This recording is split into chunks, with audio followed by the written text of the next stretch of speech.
nations. And grant that we, having thy fear always before our eyes, and laying aside all private interest, prejudices, and partial affections, the result of all our counsels may be to the glory of thy blessed name, the maintenance of true religion and justice, the safety, honor, and happiness of the Queen, the public weal, the peace and tranquility of the island, and the uniting and knitting together of the hearts of all persons and estates, within the same in true Christian love and charity, one towards another, through Jesus Christ, our Lord. Amen.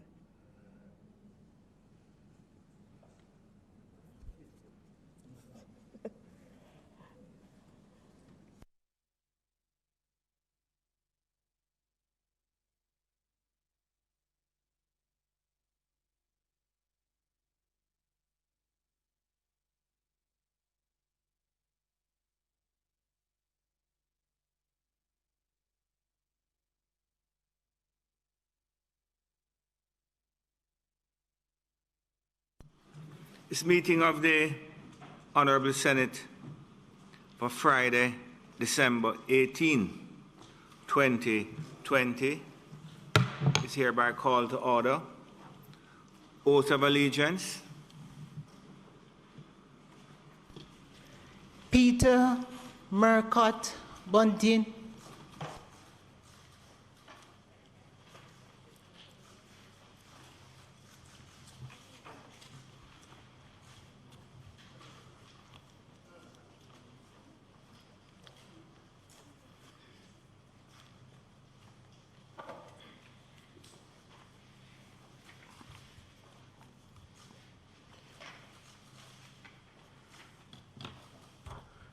I, Peter Murcott Bunting, do swear that I will be faithful and bear true allegiance to Jamaica, that I will uphold and defend the Constitution and the laws of Jamaica, and that I will conscientiously and impartially discharge my responsibilities to the people of Jamaica. So help me God.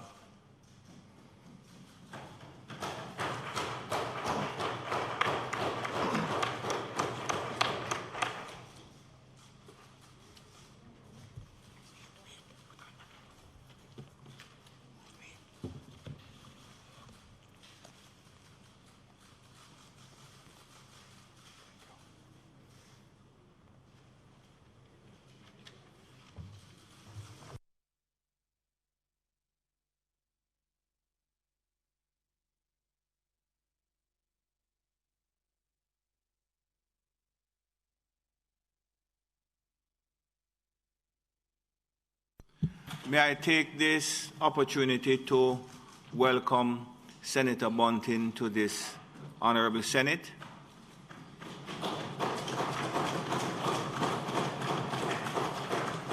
Senator Bunting is someone who I had the privilege of working with at the Electoral Commission for some 7 years, and I'm sure that the application that he demonstrated there will augur well for the rigorous legislative agenda that we face in the Senate in the year 2021. Leader. Mr. President, thank you for allowing me to take the floor to welcome Senator Bunting to this honourable chamber. I recall hearing an interview given by the senator prior to his joining us, and he said that he was looking forward to it because he understood the Senate to be a place of more cerebral and reflective debate. And I thought to myself, he clearly hasn't been watching. But in fact, this is the type of debate that we aspire to. Senator, we welcome you, and we trust that the positive and collaborative relations which I've enjoyed with Senator Motley in our preparations and arrangements for our sittings will, of course, continue with you, and that the Senate will continue to be the place of good repute that it has always been. So we welcome you. We wish you well in this new phase of your political participation, and again, look forward to an active and productive day's work. Thank you, Mr. President. Thank you. Senator Motley. I want to join with the Leader of Government Business and with you, Mr. President, in extending a very warm welcome to Senator Peter Murcott Bunting. He has an ability to attract some level of controversy, because now the moniker by which he's fondly known is the 8th Senator. Today he takes on a very important role, but life has prepared him well for that. As you have said, Mr. President, you have served with him on the Electoral Commission of Jamaica. He has been a General Secretary for the People's National Party, and he was the 5th Minister of National Security for Jamaica. He has distinguished himself in Parliament with his contributions. And even though the Senate is a slightly different setting and slightly different place, I am sure that he will continue to make the sort of contributions which have made him quite noticed on the Jamaican political landscape. We all welcome him, and we all pledge our cooperation as we work together to do the nation's business, if it pleases you.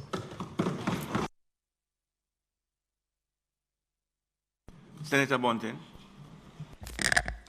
Thank you, Mr. President, colleagues, senators, parliamentary staff, family, and friends. Today marks a new phase in my political journey. I commit to resume my parliamentary service with thorough preparation, a solutions orientation, and robust engagement. The work of the Senate is primarily focused on review and passage of proposed legislation. And I anticipate that my experience as a 4-term legislator in the House of Representatives will serve me well in the upper house. I helped to develop and pilot through the lower house a number of path-breaking bills, including the DNA Evidence Act, the Law Reform, Suppression of Criminal Organizations Act, now called commonly referred to as the anti-gang legislation, and the Law Reform Fraudulent Transactions Special Provisions Act, called popularly the Anti-Lottery Scam Act. These pieces of legislation are now powerful weapons in the arsenal of law enforcement. In my continuing role as a legislator, I look forward to working with the Leader of Government Business in the Senate to facilitate a robust legislative agenda. I thank Senator Scott Motley for her collegial and constructive leadership in the Senate, and I intend to rely on her experience to help me master the intricacies of this House. Mr. President, given that certain constitutional office holders and indeed investigative journalists had to grab the bull by the proverbial horn to enable the Senate to be fully constituted this morning, we are again reminded of the need to review our Constitution to ensure that it evolves in the service of our people. A more significant prompt is the recent Supreme Court ruling in the case of Everton Douglas and others versus the Attorney General, the Minister of National Security, and the Commissioner of Police concerning the detention of men under the then serial and routine use of states of emergency as a crime-fighting tool. Among the important findings of the court were the following. 1, the situation which led to the detention of the detained men did not qualify as an emergency or satisfy the situation in sections 20, subsections 2 and 5 of the Constitution. The second finding, importantly, was that the Emergency Powers Act in its current form does not apply to the current Constitution. The third, that the Emergency Powers Regulation in its current form does not apply to the current Constitution. And because of that, the detention order was unlawful. As it currently stands today, the government has not appealed this decision. Thus, the findings of the court are unchallenged. I raise this case to highlight a collective failure on our part as legislators to recognize the defects in the law, but also a failure in repeatedly voting to extend the states of emergency when the situation did not qualify as such. The oath of allegiance obliges us to uphold and defend the Constitution, not the expedient goals of an executive. Mr. President, I am not, since I hear the leader of opposition business getting impatient, sorry, leader of government business, excuse me.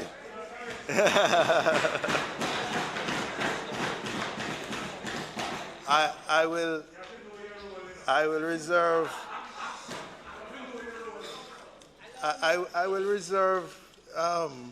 additional comments for the debates. But let me just say that the need for constitutional review is impatient of debate. And I confirm that this Mark Golding-led opposition stands ready to fully support efforts at constitutional reform. In fact, the opposition leader called for it in his remarks at the swearing-in ceremony of the President of the Court of Appeal. So, Mr. President, to my family, friends, political colleagues, some of whom would have been here today were it not for the COVID restrictions, thanks for your boundless support that continues to sustain me on this political journey. And thanks to my colleagues and yourself, Mr. President, for welcoming me.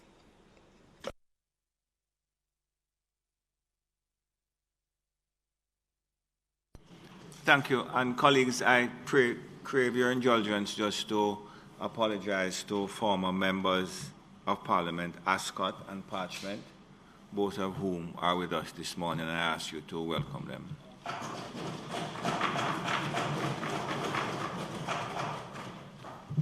Statements by ministers. Announcements.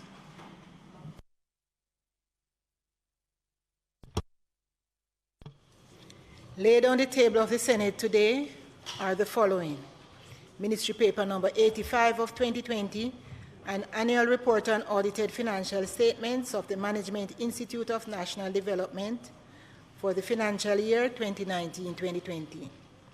Annual report of the Jamaica Agency of Accreditation for the financial year ending March 2019. Annual report for the Micro Investment Development Agency Limited for the financial year 2019-2020. Annual report of the National Environment and Planning Agency for the year ending March 31, 2010. Annual report of the National Environment and Planning Agency for the year ending March 31, 2011. The National Infant and Young Child Feeding Policy and the National Infant and Young Child Feeding Strategic Action Plan 2019-2014. Annual report for Devon House for the year ending April 29 to March 2020. Annual report of the Water Resources Authority for the year 2016, 2017, and 2017-2018.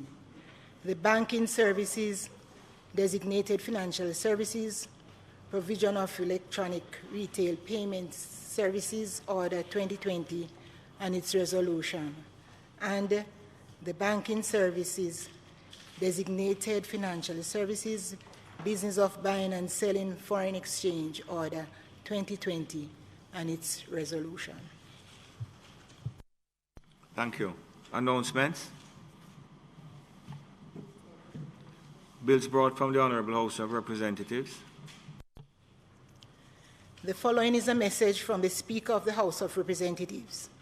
To the Honourable Senate, I have the honour to advise the Honourable Senate that on the 15th day of December 2020, the following bills were passed in the House of Representatives. A bill entitled An Act to Further Amend the Financial Administration and Audit Act, and a bill entitled An Act to Amend the Income Tax Act. I also have the honor to advise the Honourable Senate that on the 15th day of December 2020, the House of Representatives agreed to the Senate amendments to a bill entitled An Act to Amend the Shipping Act. Signed, Marisa Dalrymple-Philibert, MP, Speaker of the House of Representatives.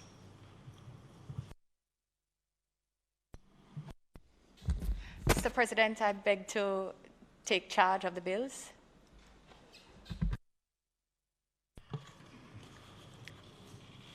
A bill shortly entitled the Financial Administration and Audit Amendment No. 2 Act 2020 read a first time, and a bill shortly entitled the Income Tax Amendment Act 2020 read a first time.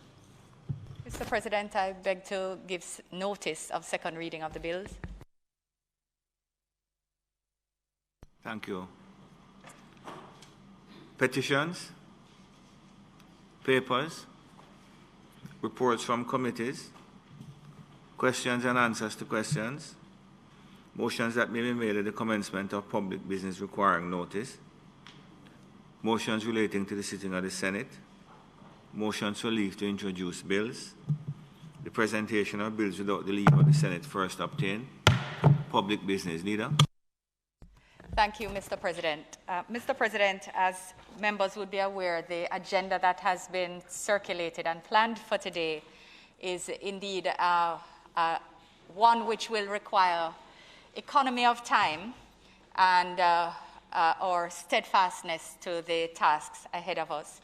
I want to express appreciation to the newly sworn leader of opposition business in the Senate for having agreed for us to table and take matters which had been passed on Tuesday in the interest of the efficiency of our legislative agenda for this term. Mr. President, in that context, it is intended to start today's sitting with the debate on the NHT bill and the Act to amend the Financial Audit and Administration Act, the debates on which will be led by Senator Hill. We will then proceed with the debate on the Income Tax Act and also take the banking service orders, which will be led by myself, and then the Evidence Act, the amendment to the Evidence Act and to the Dangerous Drugs Act will be taken together, led by Senator Samuda. That is the order of today's items. And again, I express appreciation to the other side for having agreed to the additional matters which are being tabled and taken today. With that, Mr. President. Senator Hill.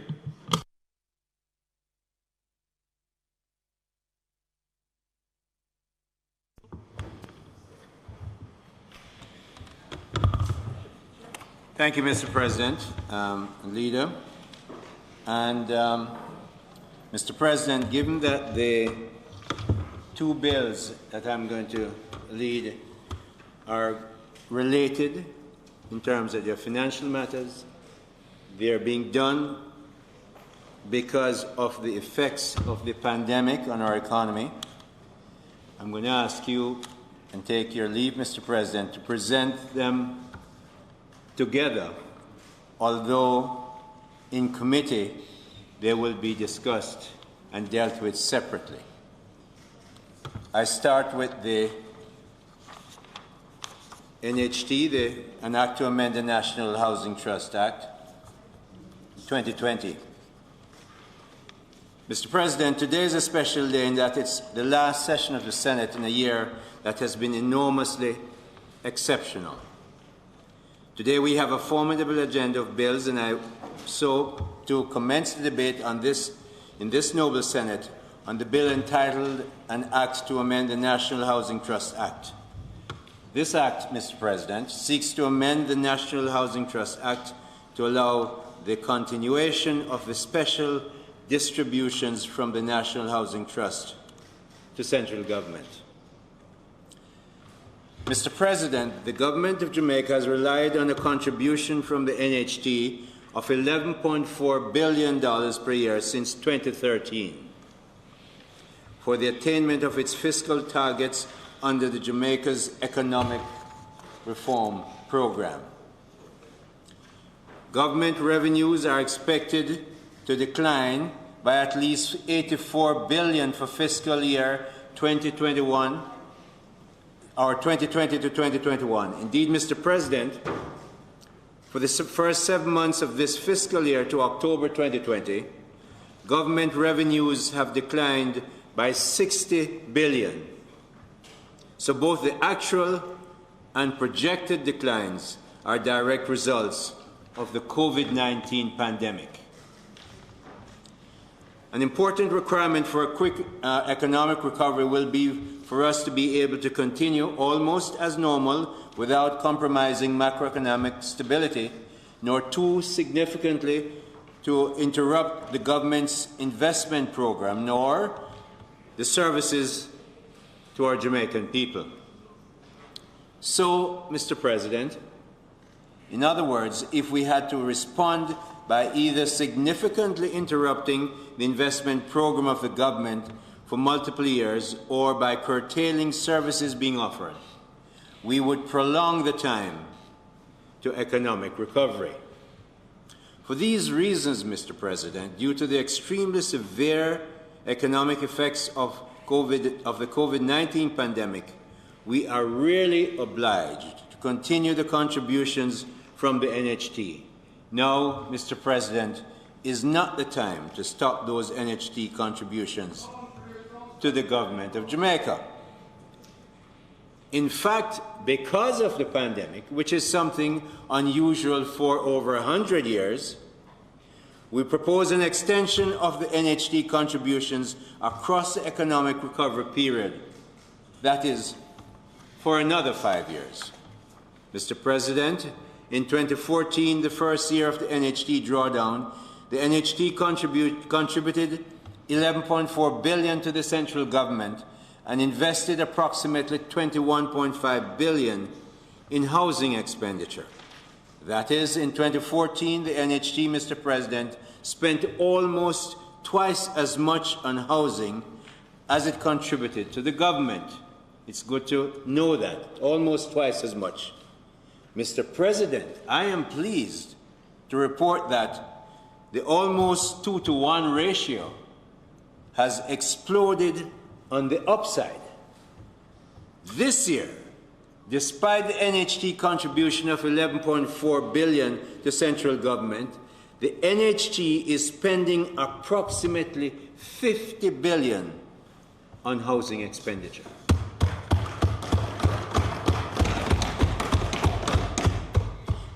Today, the NHT spends nearly, Mr. President, today, NHT spends nearly 5 times as much on housing expenditures as it does on the contribution to the government. This is up from 2 times when the drawdown first occurred. So we are making progress in spite of the NHT helping the government and the people of Jamaica in a time of pandemic.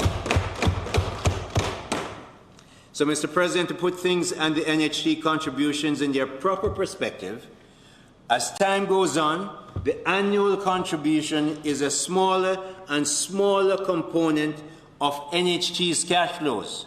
That's not to say those contributions are treated lightly. Not at all. But I wanted to provide a proper perspective to those numbers. We are, yes, getting from NHT, but the amount of the cash flow that we're taking is smaller, and the amount of money spent on houses is significantly larger.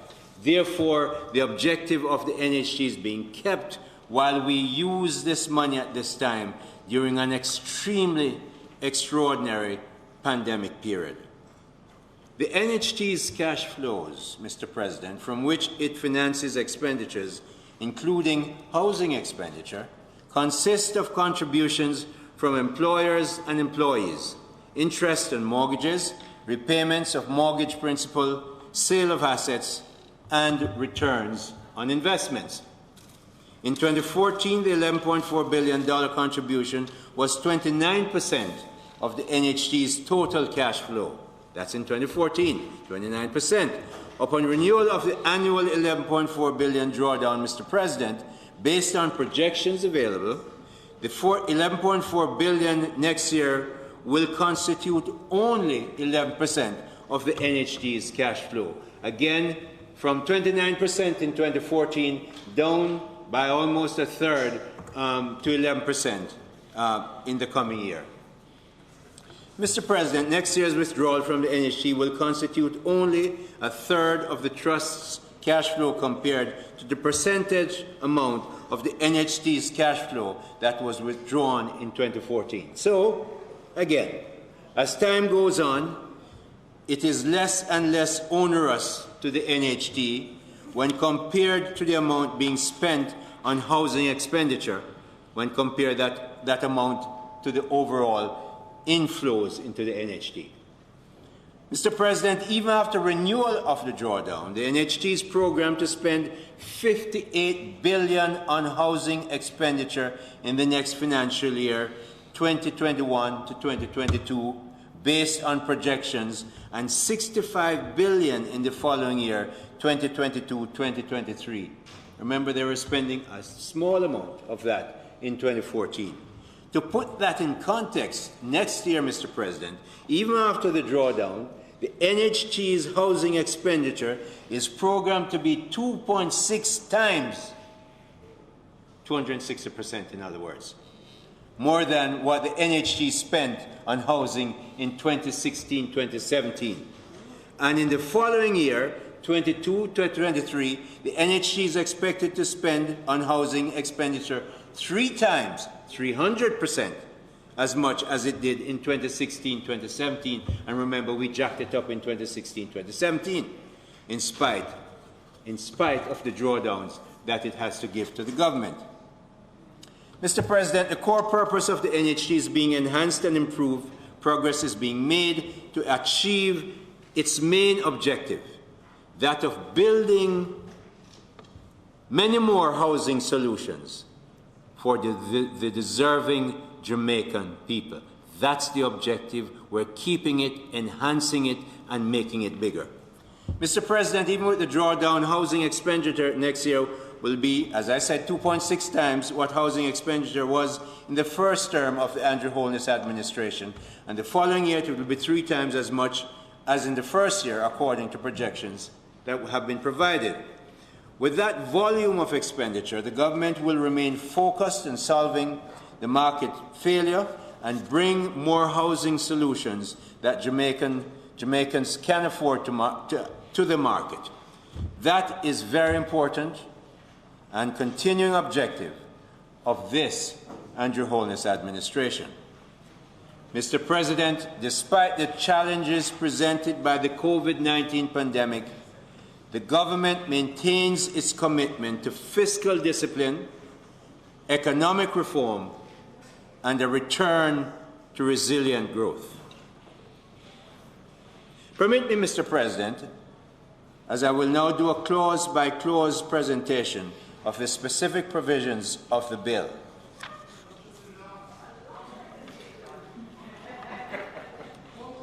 It's a lot of money. It's a lot of money. It's a lot of money, Senators. The bill, which was tabled before this Honourable Senate on December 11, 2020, comprises 3 clauses which make provisions as follows. Clause 1 addresses the preliminary issues of the bill. It sets out the short title, construction and commencement of the Act, which is cited as the National Housing Trust Amendment Special Provisions Act 2020, and, Mr. President, must be read and construed as one with the National Housing Trust Act and all amendments to that Act. Clause 2 addresses the power of the National Housing Trust to provide special support for fiscal consolidation and seeks to amend Section 4 of the National Housing Trust Act to allow the Trust to provide financing up to a maximum annual amount of $11.4 billion for fiscal consolidation in respect of each of the financial years ending respectively on March 31, 2022, March 31, 2023, March 31, 2024, March 31, 2025, and March 31, 2026. This clause also sets out that such financing may be provided by way of distribution, grant, or otherwise, as the minister responsible for finance may determine. Clause 3, Mr. President, outlines the duration of the Act, provides that the Act shall continue in force until March 31, 2026, and will then expire.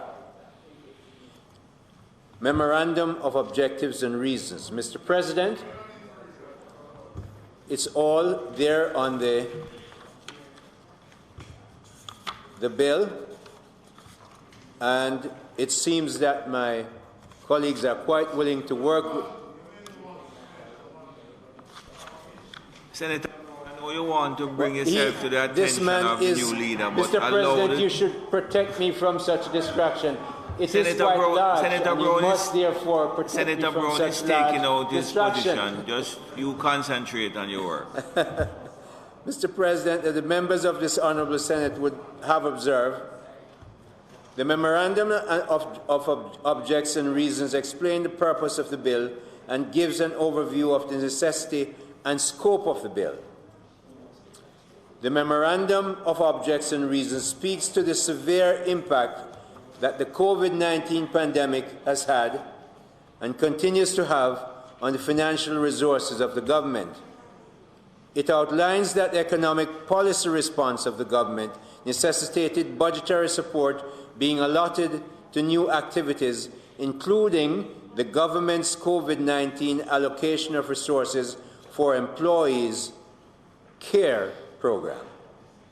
The Memorandum of Objects and Reasons, Mr. President, indicates that it is estimated that the discontinuation of the $11.4 billion contribution provided by the National Housing Trust during the present economic climate will result in a further reduction in the government's financial resources and will impair the government's ability to implement social well-being measures required to stabilize the economy and facilitate economic growth.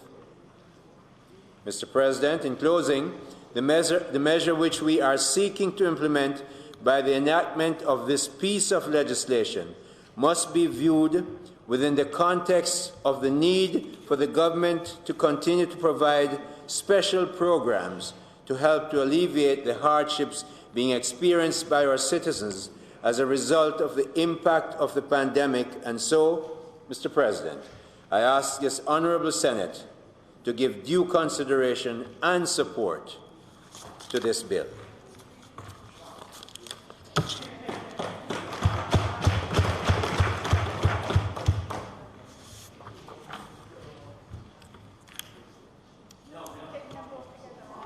I took leave of the President,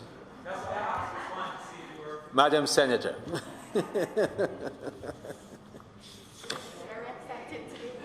She's very excited in a very, very colorful and attractive dress. But let me continue, Mr. President.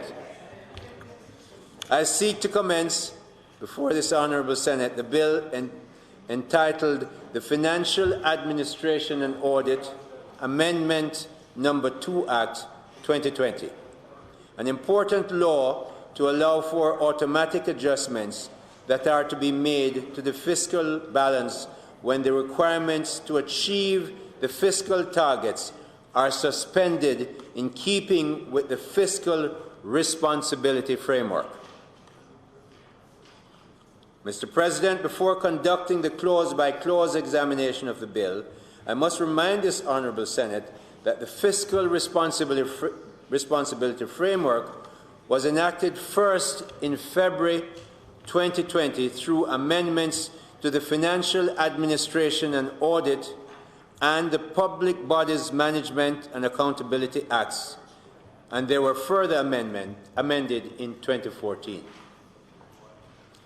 Mr. President, these amendments establish binding fiscal rules aimed at enhancing fiscal discipline and facilitating marked improvements in public financial management.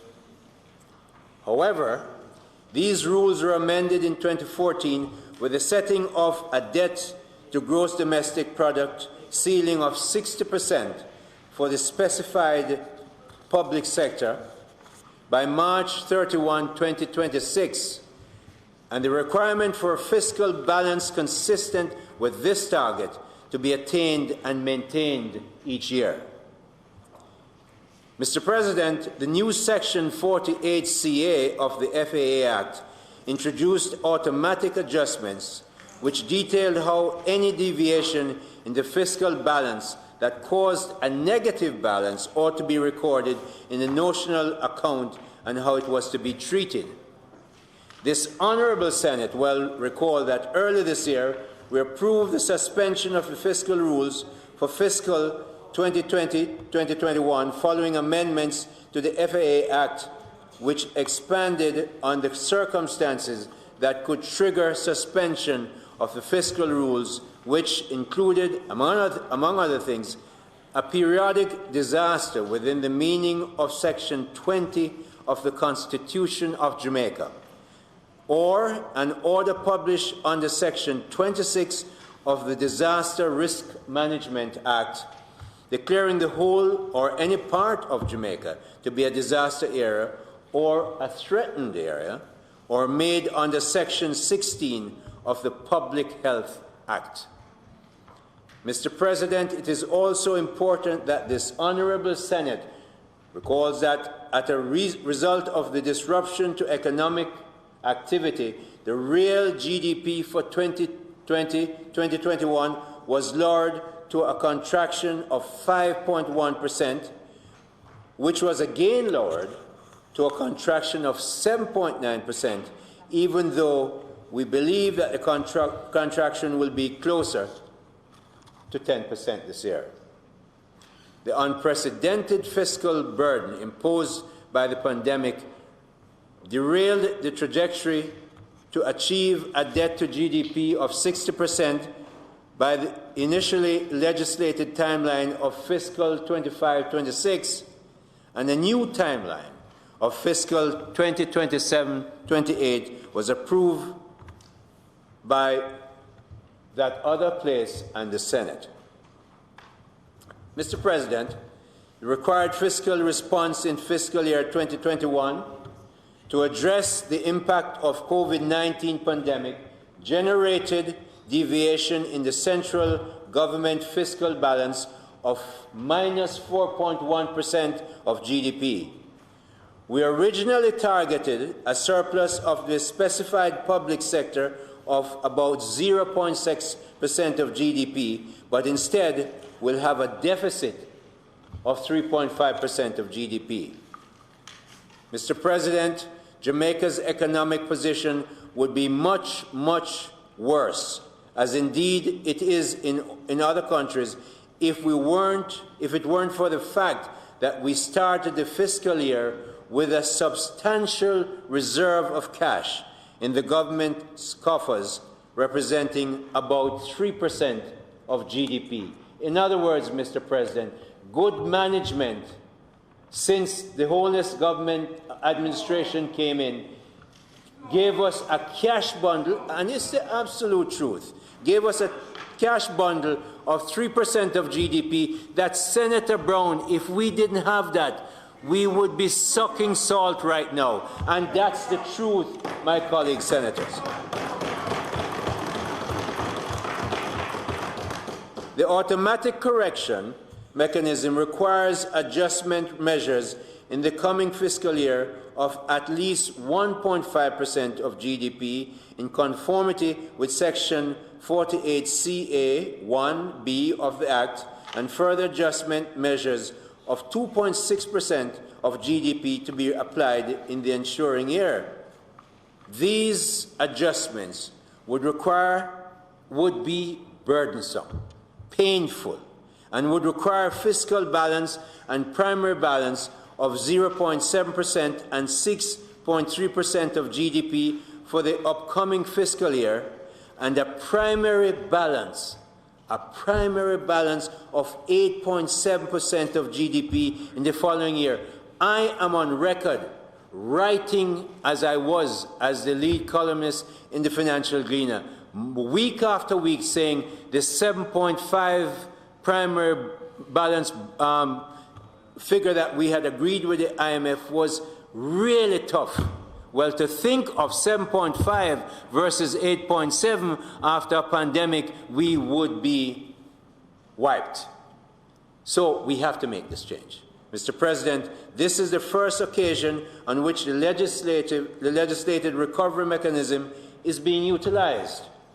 It really is regrettable, but unavoidable, that it's being utilized in a year where we have a 1-in-100-year event that has caused such a massive rearrangement in just year one of this 5-year period. So, Mr. President, the law speaks to cumulative deviation when the cumulative deviation passes 3 points, 3%. It was never envisioned that we would have a year in which the deviation was 4.1% of GDP, which is $80+ billion. That's the deviation in just year one, not in 2 years as the law had asked. Mr. President, in fact, 3.5% in 2 years. We had 4.1% deviation, negative deviation in year one. Mr. President, you will remember the debate and queries that surrounded this clause earlier in this Senate when the Act was passed earlier this year. Mr. President, given the required level in the law today, we believe it would be counterproductive to go ahead as the law is written. It is for this reason and against this background that these amendments are being considered to the FAA Act at this time. The amendments will facilitate the pursuit of an adjustment path that's consistent with achieving the 60% target in 2027, 2028, alongside gradual economic recovery. There are many people who believe that this is a really tight schedule, but the government has a commitment to get back on track and reduce our debt, which will become even more burdensome if we don't manage it properly. So, Mr. President, the proposed amendments seek to lengthen the time period allotted for recovery as well as to reduce the minimum required adjustments in any 1 year. Mr. President, that this week, in fact, S&P released their update on Jamaica, where they are maintaining the credit rating of Jamaica's long-term bond at B+. As a way of reminder, Mr. President, yes, thank you.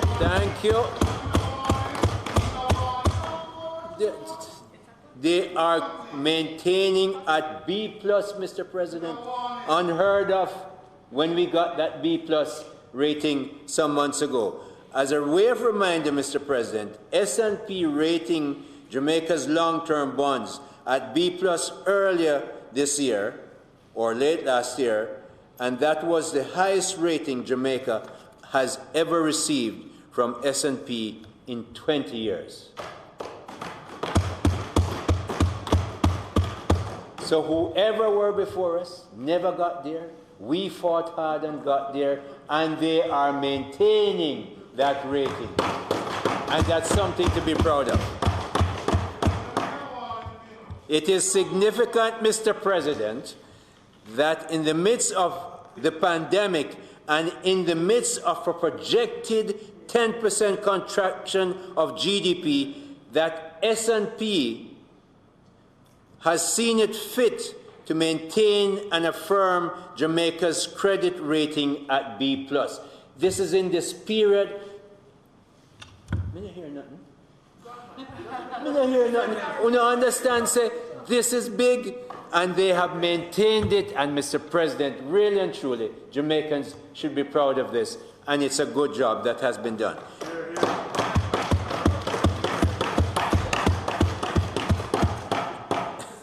This is due to the fact that we've managed to preserve economic stability.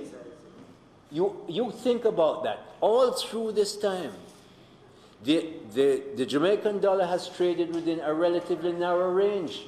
Today, it's around a high point of that range, meaning Jamaican value of about 144, 145. That economic stability has been maintained. Policy and fiscal credibility have been maintained and are projected into the future. But, Mr. President, risks still exist. We have to ensure that the growth that we expect for the next year is materialized. But it's very good news that they released a report affirming Jamaica's credit rating at B+. Mr. President, I will now do a clause-by-clause presentation of the bill. Mr. President, Clause 1 addresses preliminary issues of the bill.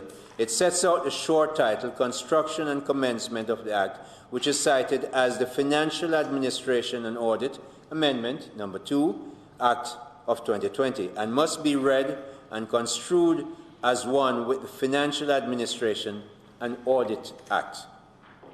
Clause 2, Mr. President, amends Section 48 CA 1A, which addresses the adjustments to be made regarding the cumulative deviations recorded in the national account to range from 1.5% of GDP to less than 3% of GDP, instead of the current cumulative deviation recorded in the notional account to range from 1.5% of GDP to less than 3.5% of GDP. Clause 2 amends Section 48 CA1B for the cumulative deviations recorded in the notional account to exceed 3% of GDP. Section 48 CA1B2 is to be amended to allow for an upward adjustment of the fiscal balance of at least 1%. It was previously 1.5%. This clause further amends Section 48 CA 1F and provides that the cumulative deviations in paragraphs A and B of the FAA Principal Act to be corrected for over 3 financial years and over 4 financial years, respectively. Mr. President, Clause 2 also provides an amendment to Section 48 CA2, which indicates that there shall be a recalibration to occur at the end of a period of correction as stipulated under Section 48 CA 1F and in compliance with Section 48 C 1A and B, which may be suspended in accordance with Section 48 C 2. Finally, Mr. President, the Memorandum of Objects and Reasons explains the purpose of the bill and provides an overview of the necessity and scope of the bill. The Memorandum of Objects and Reasons speaks to the fiscal response required to address the impact of the COVID-19 pandemic on the fiscal balance of the central government of minus 3% of GDP. It speaks minus 3.7% of GDP. It speaks to the 3.7% of GDP because that's the central government. In the fiscal policy paper that was printed prior to tabling of the second supplementary, that was the figure. By the time the second supplementary was tabled, you will recall we lowered the fiscal deficit from 3.1% to 3.5%. So the fiscal deviation is 4.1% of GDP.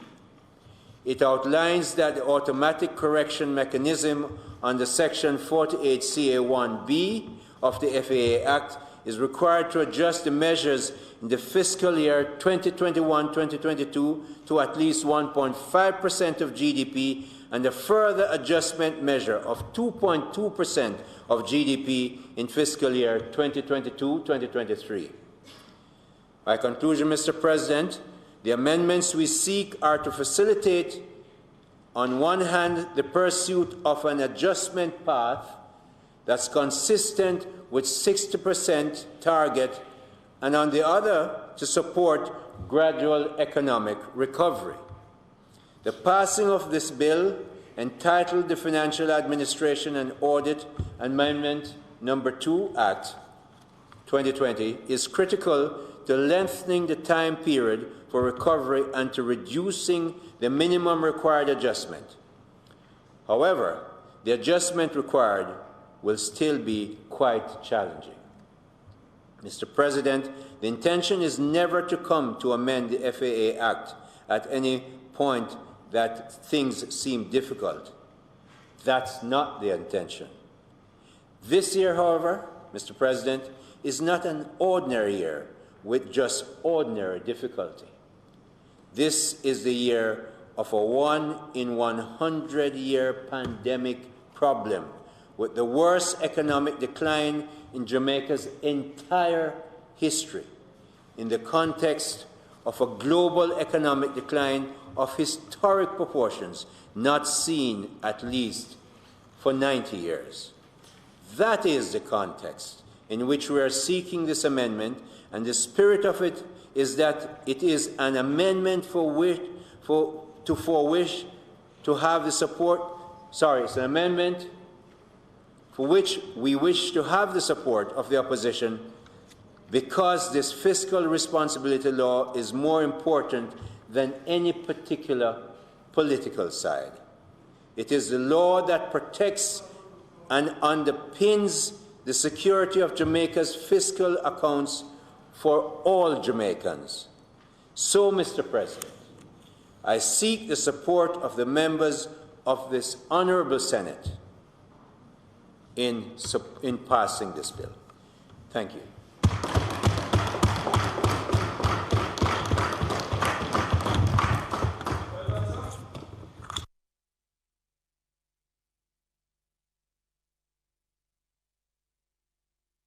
Senator Brown, I guess everything you had to say, you said it while Senator Hill was presenting. Thank you, Senator. Thank you, Senator Hill. Senator Fraser-Binns.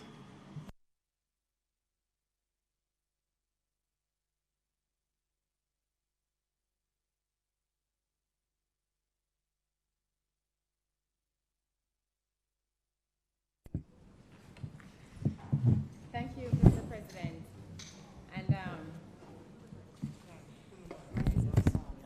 thank you, Mr. President. Is this better? Yes. And I promise you that I will not be as short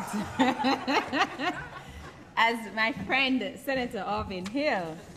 After all, it is Sarah's day, so I will not be too long. But, Mr. President, you will imagine that I would certainly want to make a contribution, however brief, to this request to amend the National Housing Trust Act and the FAA. It is actually Senator Hill, perhaps design, perhaps coincidentally, that we are debating the National Housing Trust Amendment Act and the FAA at the same time, because fiscal responsibility goes hand in hand with the request for $11.4 billion withdrawal from the NHT every year for the next 5 years. And if one is to agree that, yes, we understand COVID, go ahead. What is important is that fiscal management and responsibility is evident. And I'll speak a little bit more about that. And so, Mr. President, I wish to make some brief comments on this amendment. And I want to start off, Senator Hill, by telling you that we on this side, we're not opposed to the amendment to the NHT Act. But what we do know is that lessons can be learned about how we treat with matters that impact on the life and the welfare of all Jamaicans. That there are some things that go beyond color politics. And the best interest of Jamaica is seminal and is critical. And this is one such thing. Mr. President, as you're aware, the NHT was established in 1976. Right, Senator Brown? With a mandate to provide housing to Jamaicans and to increase the housing stock. I had the opportunity to look back at the Act and to remind myself of the objects and the purpose, and I see Senator Graham listening, of the NHT. And I mean, I want to share with you what it says. It says that the functions of the trust shall be to add and to improve the existing supply of housing by promoting housing projects to such extent that may from time to time be approved by the minister. And the other one that I want to share is encouraging and stimulating improved methods of production of houses. And at B, to enhance the usefulness of the funds of the trust by promoting greater efficiency in the housing sector. And at section 2, it says, at 4.2, it goes on to say that in exercising its function, the trust shall have power to provide finances for development projects, social services, and physical infrastructure for communities developed under the projects. And there are some other tasks that it can go. And why do I reference the Act? I reference the Act because Senator Hill spoke so much about what the NHT has done, and I want to just pause to congratulate the National Housing Trust and the management of the NHT, the staff of the NHT. Someone who has to interface with NHT, I can tell you that they are one of the best run government entity in this country. And you can literally say to a client, by X time you'll get a response. And barring something unforeseeable, you're going to get a response. And I want to commend the management and staff of NHT. And I am told we have directors here, and so I want to big them up. But really, just to congratulate them for the work that they do. And because they are cognizant of how their work impacts people's lives, I think as legislators, we too must be cognizant how our actions affect NHT and thereby affect their ability to impact positively on people's lives. And so we must ask ourselves, Senator Hill, whether this plan to withdraw funds from the NHT falls within the objects, the mandate, the purpose of the Act.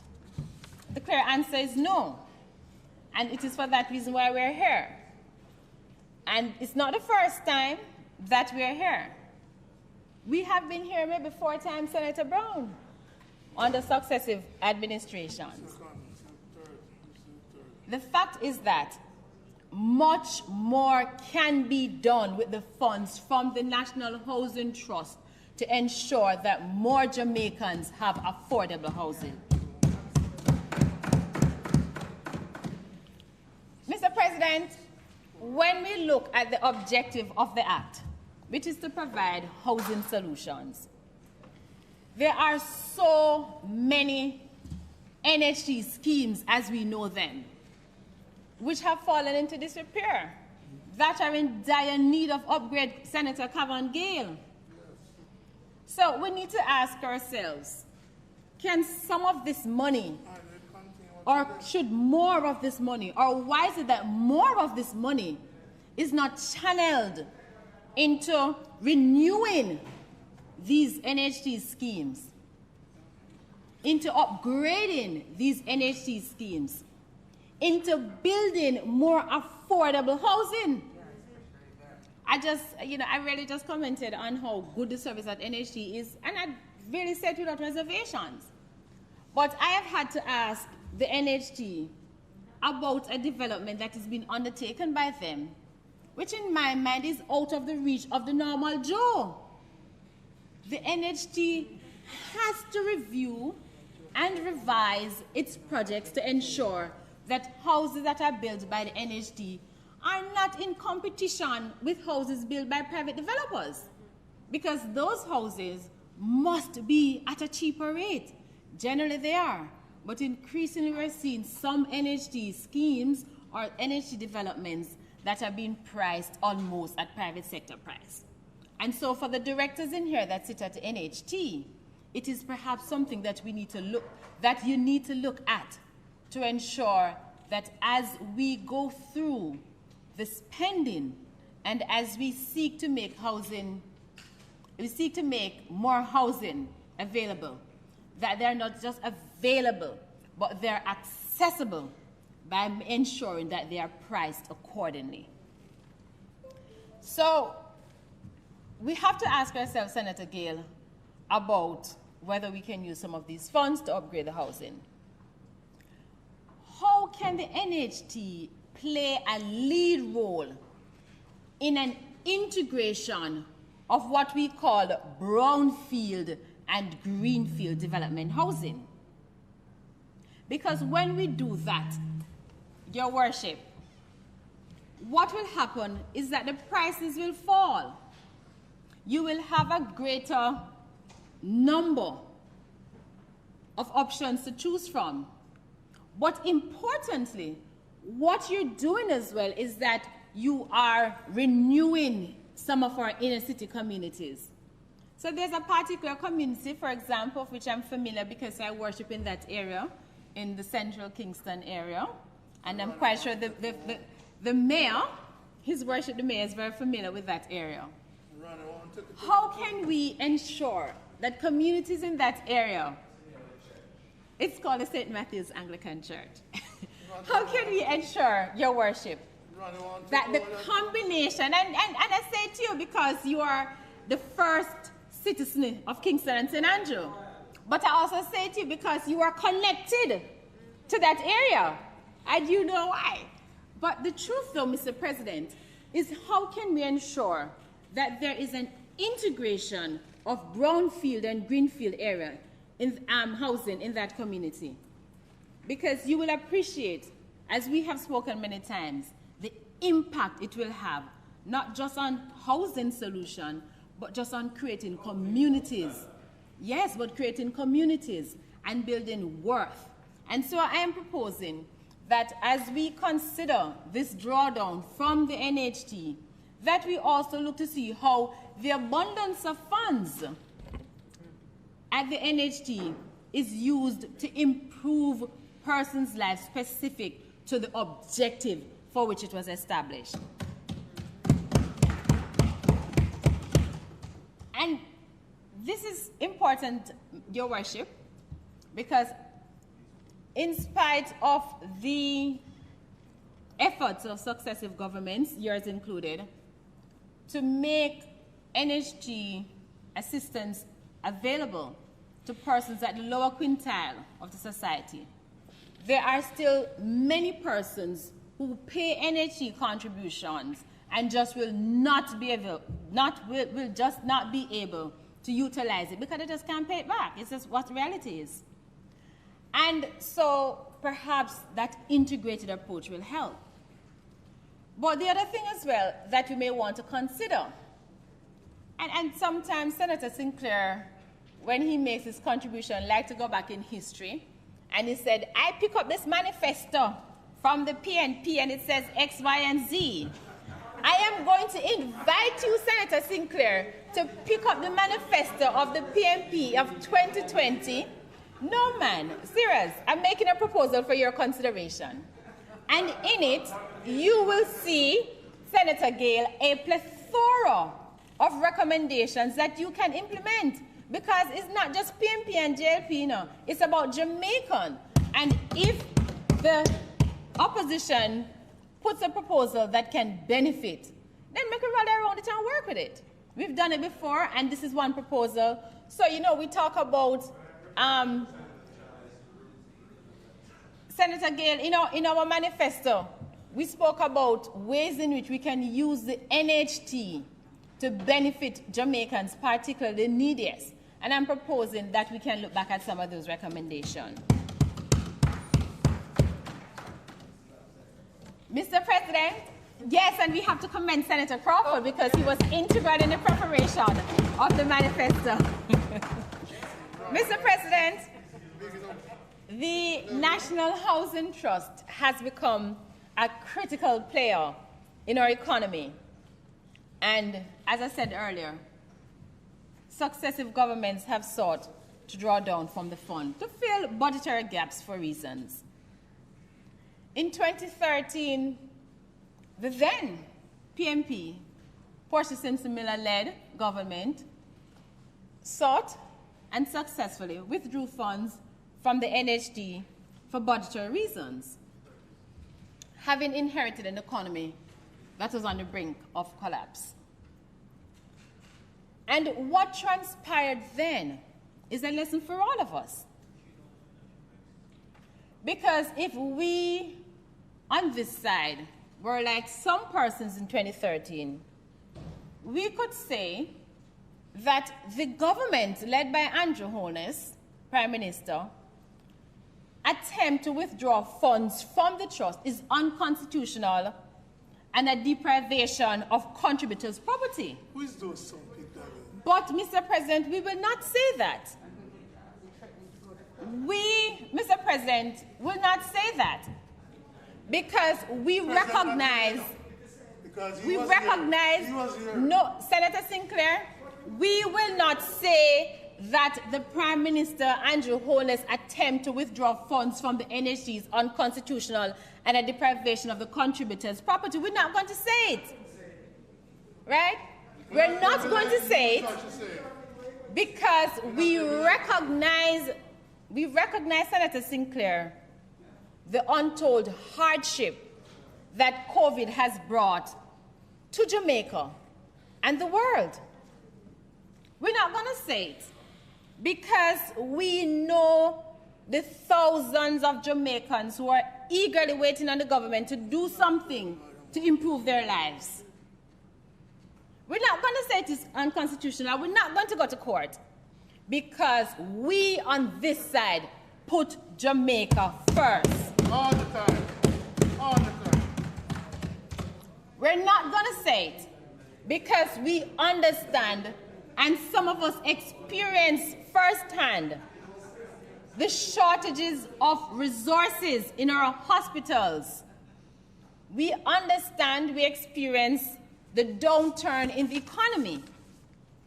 And we know for a fact that thousands of Jamaicans have been laid off, and this has a direct impact on the availability of funds to the government.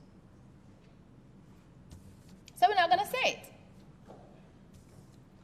So, whereas we're not going to contemplate any kind of legal action, as others did in 2013,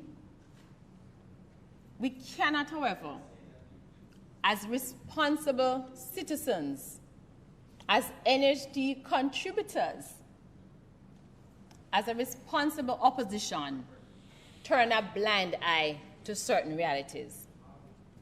I said it earlier, but I'm compelled to say it again, Senator Gale, that the National Housing Trust is people money held in trust for them. It's the contributors' money held in trust for them. And the government, by law, as it has done, is expanding the purpose for which the funds can be used. No problem.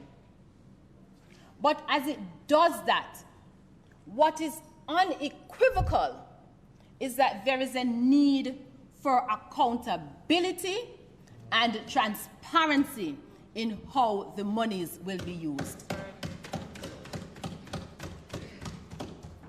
Mr. President, if we're true to ourselves, and if we create the scenario of the government being a borrower and the NHU being a borrowee, so the government is going, for example, to a bank to borrow money for whatever project, the lender is going to want to know the history of the person who's borrowing. So they're going to do maybe a credit check, credit rating, but whatever term you want to use, what is going to be done is that they're going to look at your history and how you have managed funds or managed your business in the past for them to determine whether you're a high risk or not. And so, as we embark upon this withdrawal of funds from the government, from the NHT, we have to look back at the track record of the government of Jamaica. Has the government of Jamaica, in how it has handled funds, been responsible? I know, Senator, you're going to say, yes, we get credit rating, and I know you're going to say that. But the truth is that the government has not been prudent in how it has managed the financial resources of the people. So while we consider and prepare for this drawdown, Senator Hill, we are forced to consider the history and the track record of the government in how it spends people's money. And you can talk about past government, but what we have now is a borough led, the team or the CEO of the borough is one Mr. Andrew Holness. And we have to look at how he and his team has managed the resources over the years. So we have to consider the Caribbean Maritime University and how that was managed, people's money. We have to consider HEART and how that was managed, people's money. We have to consider the deep bushing scandal and how it was managed, people's money.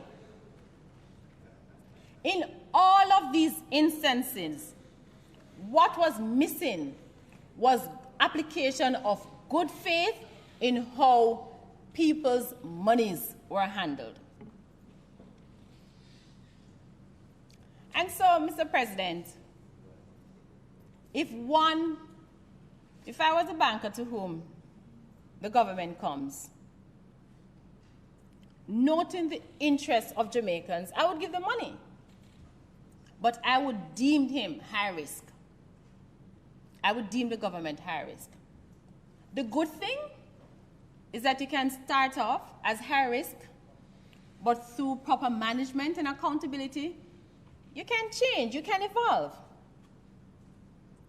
And I am hoping that as we end 2020 and embark on 2021, that the accountability, the transparency, the honesty and the openness in the use of state resources will be beyond question.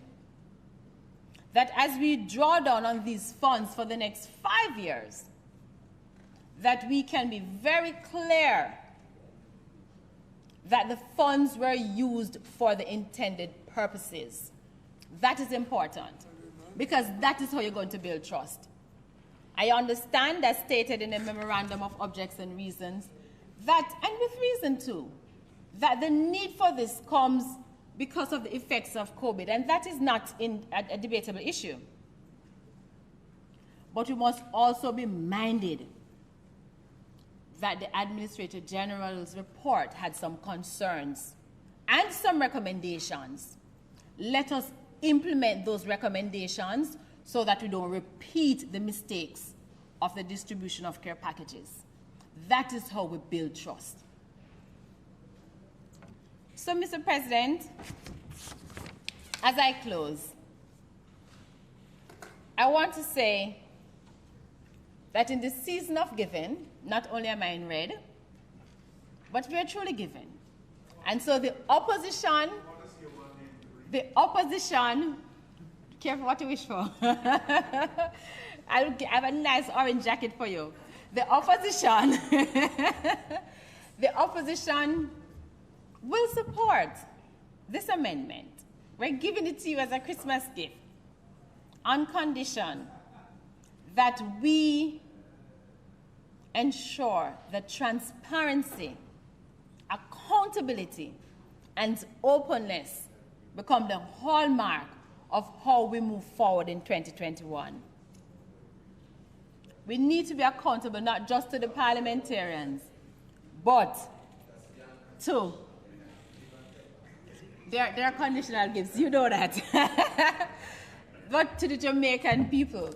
And as your Prime Minister, your leader, rather I should say, likes to say, several times he said it, including debate, Master Storm said to him, and I encourage all of you, I told him name, you mind? That do the right thing. With that, Mr. President, I thank you.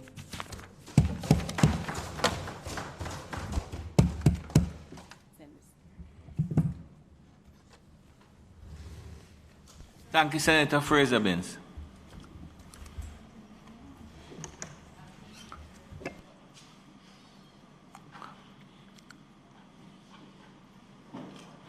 Senator Gale.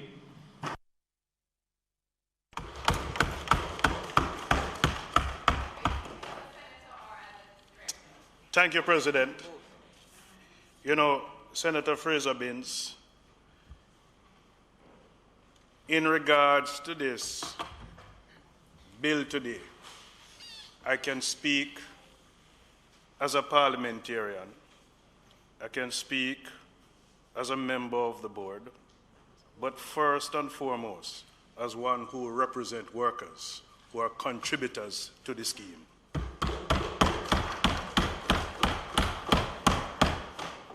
And let me thank you for supporting this legislation. It appears in your closing that your generosity has no bounds. Let me start by indicating, because you raised a concern about the transparency and accountability that is going to be required in 2021. There is no doubt in my mind about the transparency and accountability of this administration.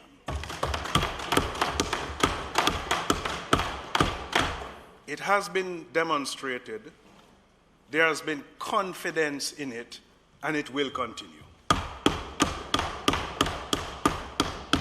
You know, in 2013, when you had this first drawdown of this nature, it was met by resistance. In fact, an individual who was self-employed took the matter to court, and the court ruled. That's a description of the gentleman by the court. So not an opposition. As a contributor to the National Housing Trust. And the court ruled. And we are standing by the ruling of the court.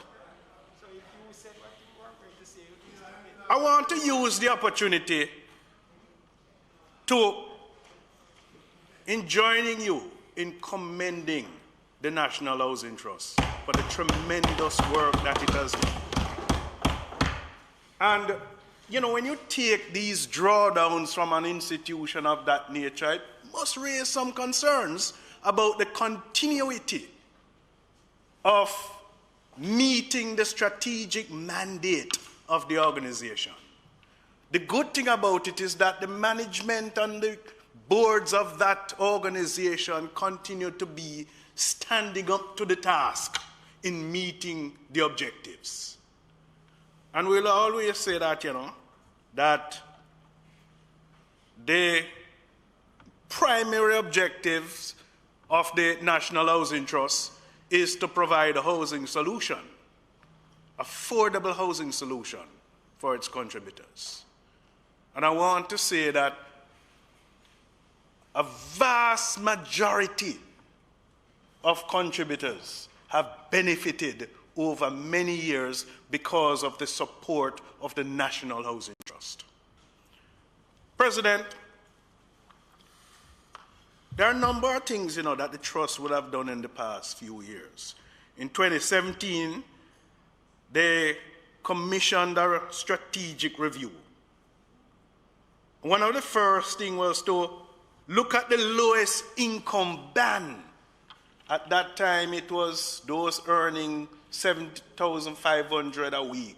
And to increase that income band to $15,000 to allow those who are earning below that $15,000 to acquire loans at no interest rate. No interest rate. It went on to ensure that those who applied for schemes, NHT schemes, you would get 100% financing, which is commendable. It increased the home improvement loan that was for many years at 1.5 million. You get a solution, you get access to your loan, but you can't get an improvement until a particular defined period, and you could only get up to 1.5 million. In 2019, they moved that to 2.5 million.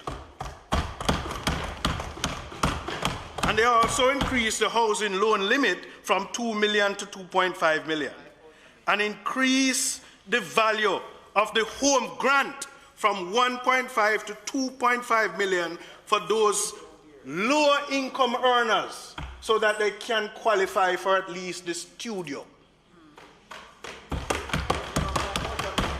President, they also created what you call mortgage interest rate concessions for persons with disabilities, and Senator Morris is not here.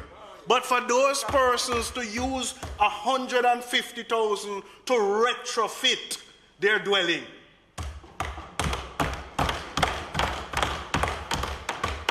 Mr. President, the public sector workers would have benefited tremendously from various concessions that would have come out of decisions from the National Housing Trust. There are those persons who you get the loan. You can't acquire a home improvement loan until a defined period of 15 years after your first loan, your loan. The public sector workers qualify for that after 10 years. Mr. President, the Trust, will continue to embark on strategies for more affordable housing. Outside of that, and Senator Fraser-Binns, you spoke about that social dimension. And this is something that has been called upon on a number of occasions. The Trust, would have been doing some special projects, upgrade infrastructure of past schemes. In 2017,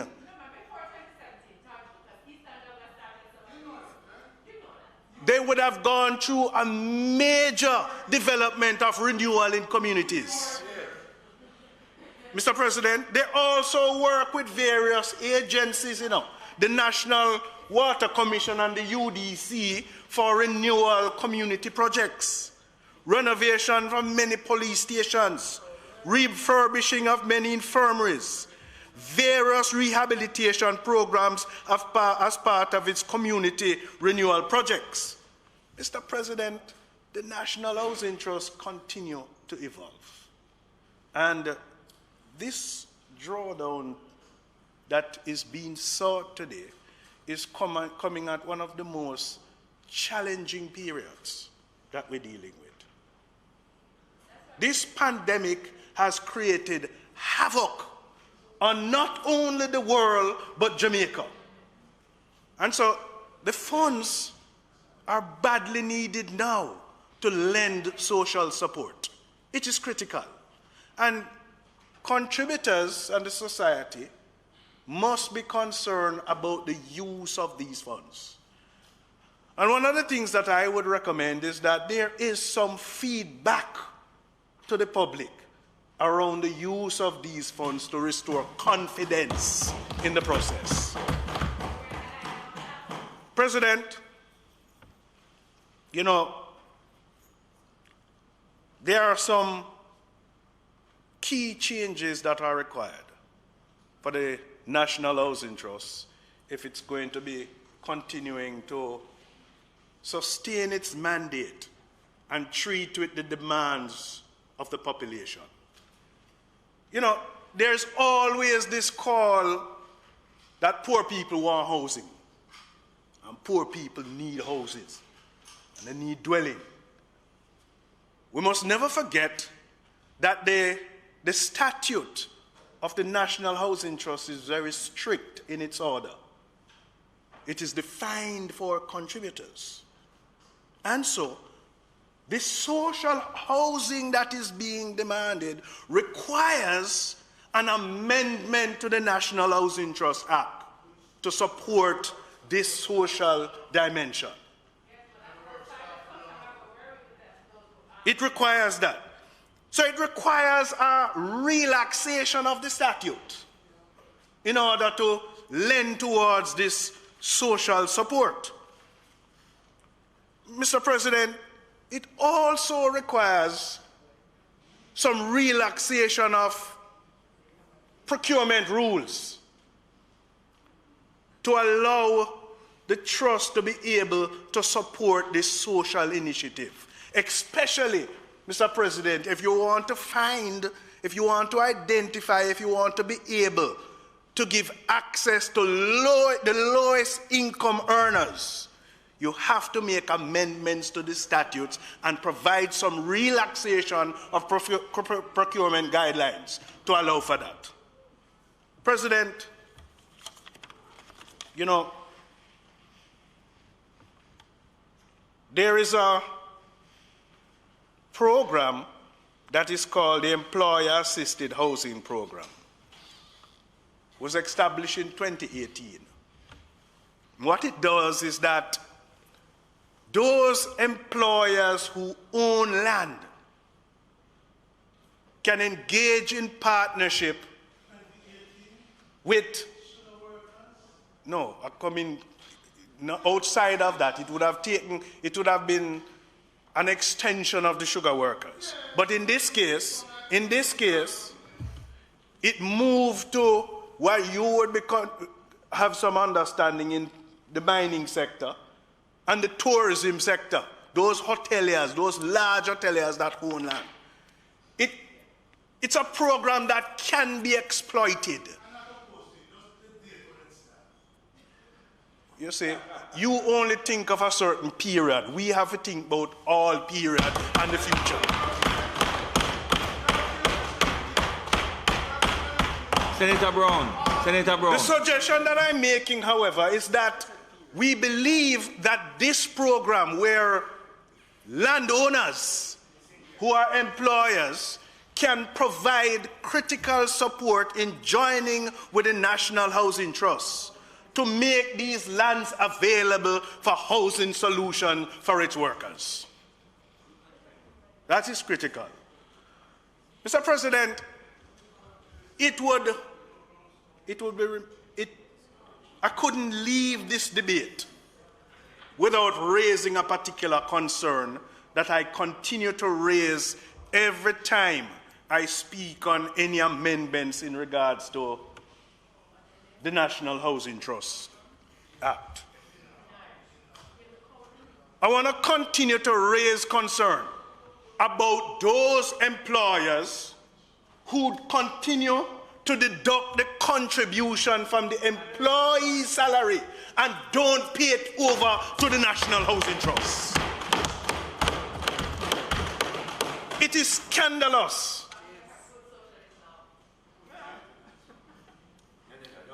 It is irresponsible to deduct.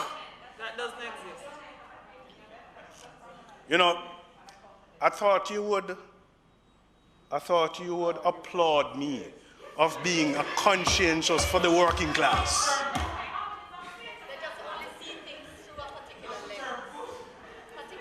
But you see, those employers that continue to do this practice must be condemned.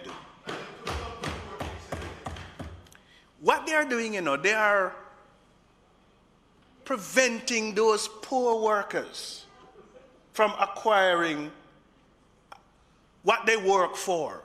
There's no worker that I know that don't work, that don't want to achieve a piece of property, a house or a land. And when you continue to do this, you're denying them that fundamental provision. And one of the things that must be done is that they must be named and shamed. President, this drawdown today is critical. It's important. It will lend support to areas that are needed, areas that are critical.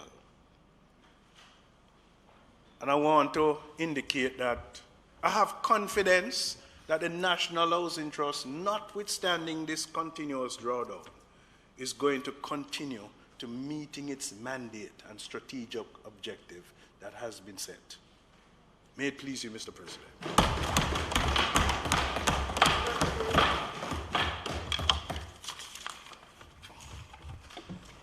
Thank you, Senator Gill. Senator Brown. Thank you, Mr. President. Let me move this impediment. Mr. President, let me start with the FAA Act. Senator Hill, it is true that our economy is likely to slip at least 10% this year. It's not the first year of slippage, because the slippage started last year, before COVID. It has gathered speed. But the reality is, with a reduced GDP, the boast of 5 in 4 is not even a fleeting illusion. It was a nightmare made up to scare the Jamaican voters. No more 5 in 4 can be spoken of with any credibility. In fact, with a 10% decline in the economy, the only people who can boast about prosperity is those whose foreign assets have grown 5-fold. The prosperity for the people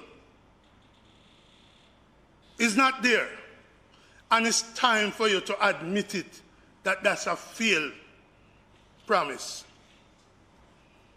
In fact, Mr. President, poverty has gone up, and things are tough on the Jamaican people. Not even the figures the government can stand by anymore, because first they tell you it's a 3% fall, a 5% fall, now a 10% fall in GDP, and soon we'll hear different numbers, worse numbers. And so, Mr. President, I note, for example, that Senator Hill spoke about the fiscal policy paper. It's interesting, Senator Hill, that the last fiscal policy paper omitted the statement from the minister that the figures presented are credible and truthful. I don't know if it's because Dr. Phillips raised it in the budget. No, it's not a given. It's not a given. That statement was required to be there. Yes, it wasn't there. And it wasn't there. And it's interesting that Dr. Phillips in the budget debate raised it because the minister had done some things which was not in accord with those statements. Yes. And I wonder why, Senator Hill, maybe you could answer us, why is that statement no longer in the fiscal policy paper? Because we must be able to trust the numbers given to us by the minister. Was it an oversight? Was it deliberate? It's not there. On this FAA Act, Mr. President, it's important to note, as Senator Hill said, this is not an ordinary year. Not an ordinary year with ordinary problems.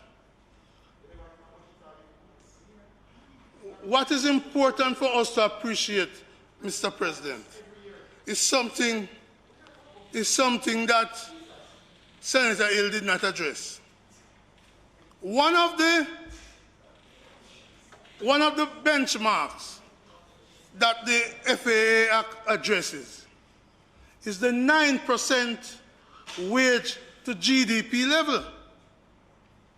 And when the union signed the last contract with the government, the unions expect GDP to grow. So they'll be able to get for the civil servants, the police, the teachers, the nurses, the doctors, an increase in pay.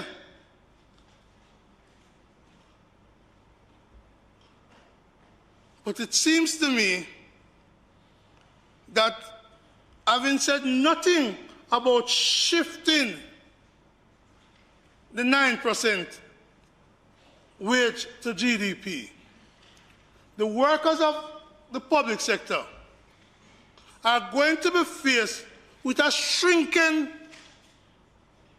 GDP. And so a big issue going into 2021 is what about the wages for the doctors, the nurses, the judges, the hospital attendants, the civil servants? How are you going to treat that?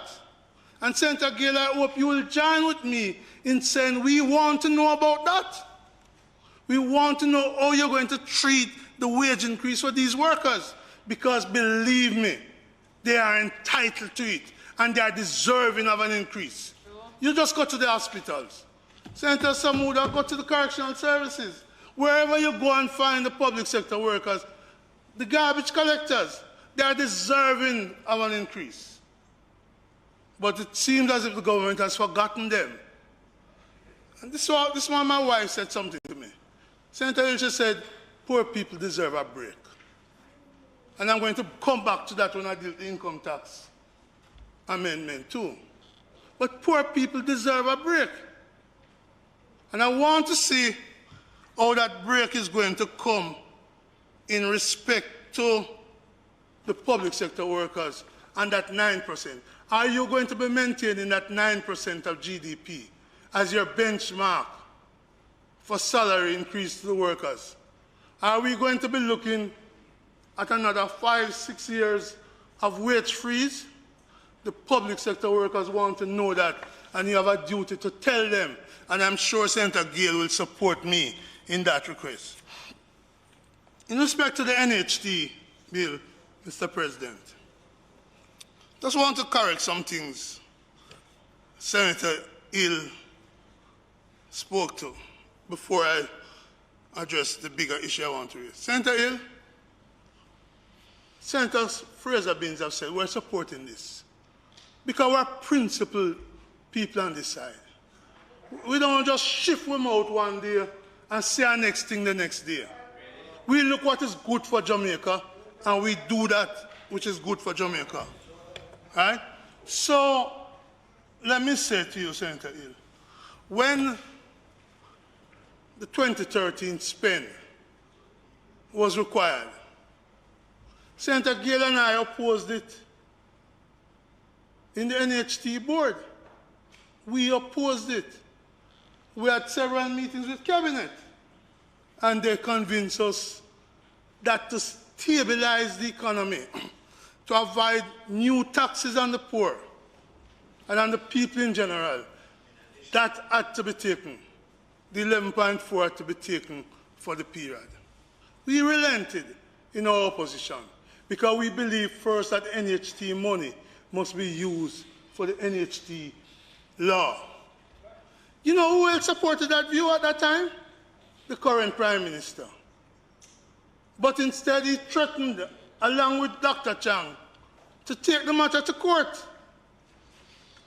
An employee from Belmont Road was used as part of taking the matter to court.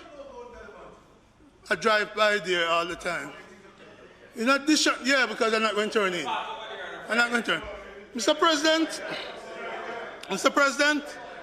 that matter ended against those. A former senator of the JLP, Dennis Meadows, was instrumental to something called Duppy, Duppy or Cappy or whatever.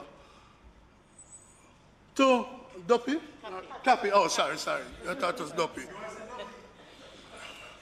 They took it to court and they lost. They didn't think about the economy they had wrecked. They didn't think about the difficulty that they had left for the incoming government. But instead what they did was oppose it. Oppose for opposing sake, Mr. President. Because today, between 2017 and today, and 2026, they intend to take $102 billion out of the NHT. How much? $102 billion, 45.6 and 57 billion dollars. They intend to take out of the NHT. But when the former government led by Portia Simpson Miller, Peter Phillips as Prime Minister, Mark Golden leading the legislative committee, and therefore had to come to the NHT board to sell the thing. They opposed it. They opposed 45.6 over 4 years. But they are applauding today, Mr. President, $102 billion over 9 years. Where's the consistency? Somebody would shout hypocrites, because it so certainly look hypocritical, their approach. And there's a lesson for us, Mr. President, to learn, that we mustn't just oppose things for opposing sake. We must look at the good for the nation. We must look for the good for the nation. And there's a practice almost in the DNA of my friends on the other side to oppose for opposing sake. I well recall, Senator Samuda, Portia Simpson Miller proposal to borrow some money from the National Insurance Fund and lend to small business to grow the economy, to collect back that money and strengthen as an investment the National Insurance Fund. And the then opposition opposed it. But when they came to power in 2007, they doubled the amount and lend it from the National Insurance Fund. Only lend it, only double it and lend it. Mr. President, I well recall the opposition to Highway 2000 under PJ Patterson. Well recall it. A mayor of Spanish Town was disciplined for attending the opening of Highway 2000. What? They opposed for opposed sake. And Senator Braham, oh Lord, productivity gain to the country has come from the opening up of the PJ Patterson Highway.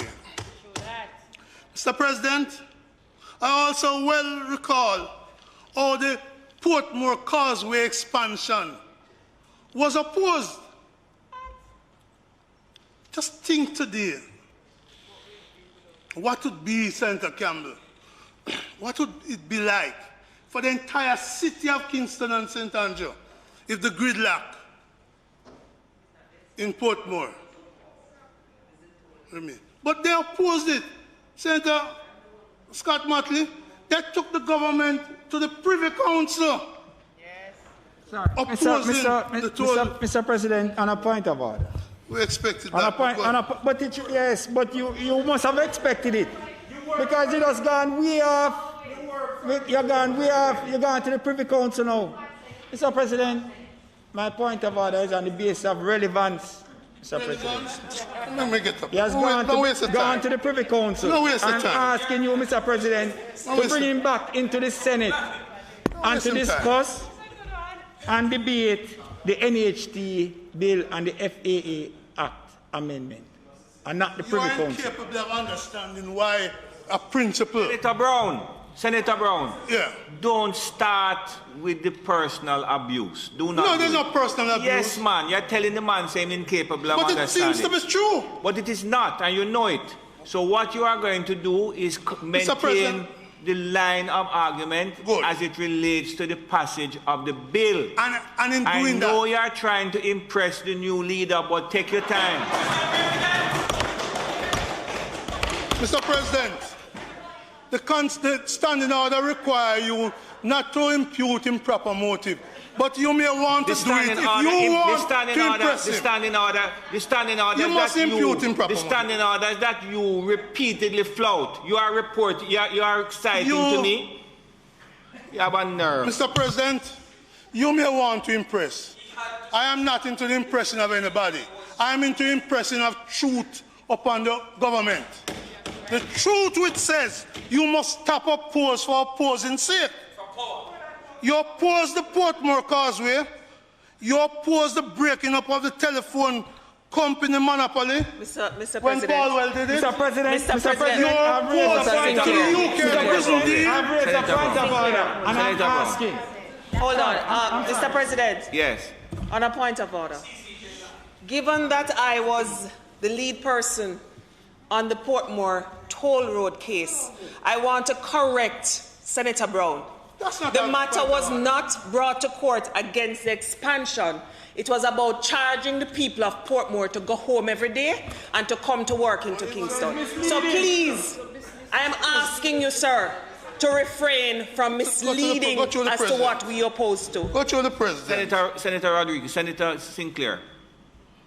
Senator Brown. I'm on the point of relevance, Mr. President. And I'm raising the point. Mr. President, the point I'm making about this bill is those who wish to forget history will repeat it. And I don't want that to happen. We must remind them that they oppose the prison deal. We must remind them that they oppose the urban renewal tax plan that we brought here and for which the income tax amendment speaks to. Petro-Carib, oh my golly, Arbin Hill. So they oppose these things for opposing sake. Mr. President, let us be clear. This 11.4, having dealt with the lack of principle by some on that side. The 11.4, I agree with those who say it's not going to impact the operational activities of the NHT. I want to put in context that 11.4. But Senator, let me just make this clear to you.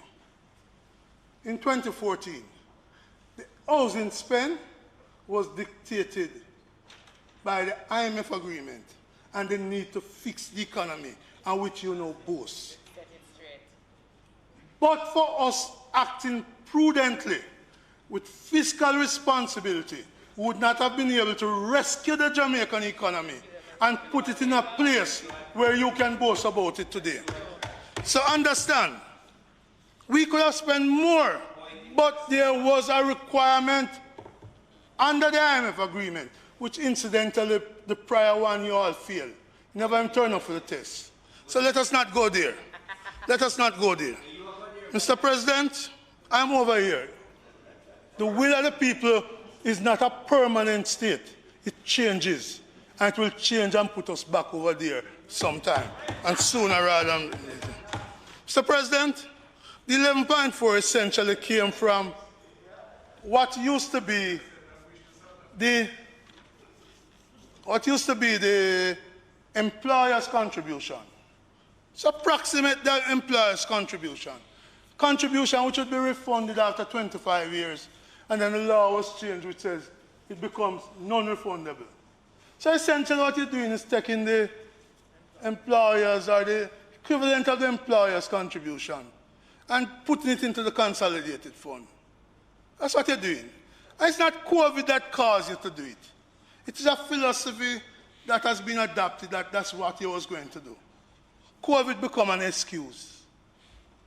COVID has become an excuse to do it. Right? That's what it is. So I point. So, Mr. President, the economy, they said, is meeting its targets, meeting its revenue target and so forth. Why then go to the NHT? Because really, COVID is an excuse. But I want to go beyond COVID. And I note you mentioned Standard & Poor, but you forgot to mention that Standard & Poor has said, be careful, you could be downgraded.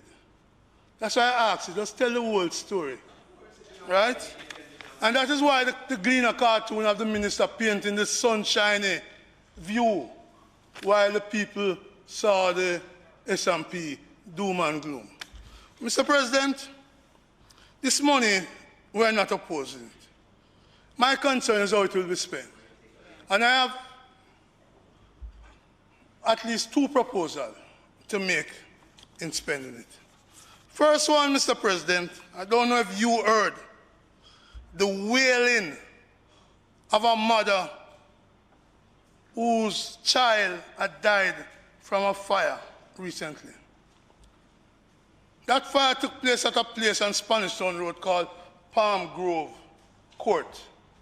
Senator Gill, you and I know that Palm Court Grove was built by the NHT and probably still owned by the NHT.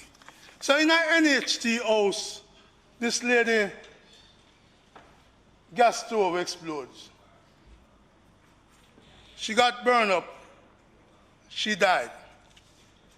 Her mother was on television and reported on social media making a plea. President, that plea lasted 6 minutes and 26 seconds. It pulled at my heart. I believe that after prayer every day, in the Senate and in the other place, that video, that plea, the wailing, the lamentation of that mother, Delsita Anderson, should be played for all 84 of us to hear what the people think of us. I'm not sure the standing order will allow me to play that video. What I did, Mr. President, and I crave your indulgence, is to ask that the video be transcribed so I can share with us some of the words of Ms. Delsita Anderson, crying to us for help over the death of her daughter. She said, "Me lost my picnic dead. The politicians them on the two sides, both PNP and JLP, there is no help to Jamaican citizens."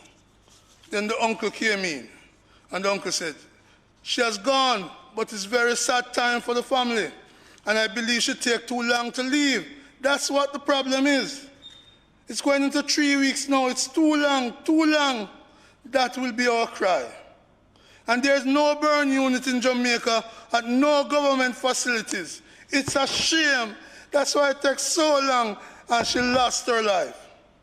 But my niece, Kerry Ann Collins, love you. You're gone, but my love for you will never die." And then her mother, Delsita, came back in that video, and she said, "Me lost my picnic dead. The politician them, the two sides, both PNP and JLP, there is no help to Jamaican citizens. There is no help. When voting time come, you see them pack up in your yard and look vote. Fear vote for them. for them turn prime minister. Them is no help to Jamaica. No help. Them don't care about them people. Jesus, the picnic gone. The picnic gone. Mighty God, mighty God. But God knows everything that is best. I call upon the Prime Minister for Jamaica for many weeks to come to me cry. And him don't come to me cry. Me picnic dead. Me picnic dead. I bawl out for the Prime Minister for come to me cry. Me bawl out for the two sides them. Nobody come to me cry. Ministry of Health, me cry out to them. And them not come to me cry. Nobody care about me. Because them rich and them have them money and them not care about nobody. Yeah, some people don't care about poor people because them take poor people for nothing at all. Them take with a puppy show and me picnic dead. My breadwinner dead. My picnic care for me. She love me. I'm a breadwinner and my picnic gone. But God knows. And the sister chimed in. Sister said she could live. 12 days she lived for. From the 27th November she get burned. From the 27th and no help at all. But just through them can fly out, go get them big help and get big health care. The health system are idiot out there. No health care, not there Jamaica for people, poor people. Not even extra can get. And them have official and neck and tire fly out, go England and Europe or get them health care and people there suffer. This could have happened to other people else picnic. Anybody picnic could get burned and don't care to suffer. And they went on. I don't need to, but I urge all us to go listen to the voice of Delsita Anderson speaking for the poor people of Jamaica. And she blamed both sides. And do I agree with her? Yes, I do agree with her. And so, Mr. President, there's no burn unit. But I know of at least 3 workers in a bauxite company over several years who got serious burn. And some of them, thanks to the benevolence of the bauxite company, flew them out for treatment abroad. I am aware, Senator Gale, as you are, of the fire in Mandeville, Senator Bunting, earlier this year, where a worker died from burn. I'm aware, through my wife, our church sister, who ran into a fire, house fire, to save her adopted child. She had to spend weeks, months in hospital here. No burn unit. And it has been said, Mr. President. Mr. President, a point of order, sir. Yeah, I sat and I indulged and listened as Senator Brown lamented about no burns unit being at any of the public hospitals in Jamaica. As far as I know, there is a definite working burns unit at the University of the West Indies, University Hospital of the West Indies. Burns patients are also treated at almost every major hospital, including KPH, Spanish Town, Cornwall Regional, Mapen Hospital. I did not interrupt earlier because you were relating the laments of a citizen of Jamaica that my heart goes out to. And I think we all recognize the very dire state that that family has had to face with. But recognize that this was a complicated clinical situation that we don't know the details of. And we're not sure what the possible outcome could have been. No. Let me tell you something. I'm allowing the senator to put forward a view as a result or on the category as clarification, because you sit there going, there is no burn unit there. I know as a fact that there is a burn unit at the University of the West Indies where I've had people attend. So I'm allowing her to clarify. Hundreds of Jamaicans are treated in these facilities throughout Jamaica. So please, let us not politicize a very unfortunate outcome that happened to one of our citizens. Thank you. Mr. President, Delsita Anderson is poor. Brown, you could say I was of the view that Jamaica did not have a burn But unit. you don't sit over here, sir. No. You don't sit over here. And I'm not going to be there for a while either. Maybe you won't be in the chamber at all. You could say, exactly, you could say I'm grateful for the clarification from the medical doctor. I know you wouldn't do it, but I'm telling you what the decent thing to do is. No, that's not the decent thing. That's the political thing to do. No. That's the decent thing is to say the medical doctors pointed out that they are burn units. They may not be what exists in Florida or in New York, but we have burn units. So don't sit there and keep saying there is no burn unit, there is no burn unit, and you are politicizing, as the doctor rightly pointed out, an unfortunate circumstance. The only politics in this is you and the doctor. Let me be clear. Let us... Kerry Ann Collins died from burns. And the minister is reported to have said that burn units are too expensive. And I want to know, how can it be that burn units exist and we're not told that there are other patients there? And that's why Kerry Ann Collins died. She died. She lived on Spanish Town Road, but she was a citizen of this country. And I want to recommend that of this $57 billion that is going to be taken out of housing trust, some be put aside to construct a proper, as efficient and sufficient burn unit, so that the poor people of Jamaica who can't fly out, who have to go fund me to get care, that some of this $57 billion, which is because employers employ workers, that money is now available to government. That a burn unit be established, and I hope the doctor support me on that. I hope you, Mr. President, support me on that. And I hope the rest of the senators on that side, as those on this side, support me that we need a functioning burn unit to protect poor people. It tugs on my heart what happened to that lady. Tugs on my heart to see what happened to other people who get burned. You could be driving a motor vehicle and get in an accident on the road and get burned up. You could be in your house and get burned up. You could be Senator Sinclair in a bad relationship and somebody burn you up. That's the reality in our country. And so, Senator, it's not enough to tell me that there's a burn unit.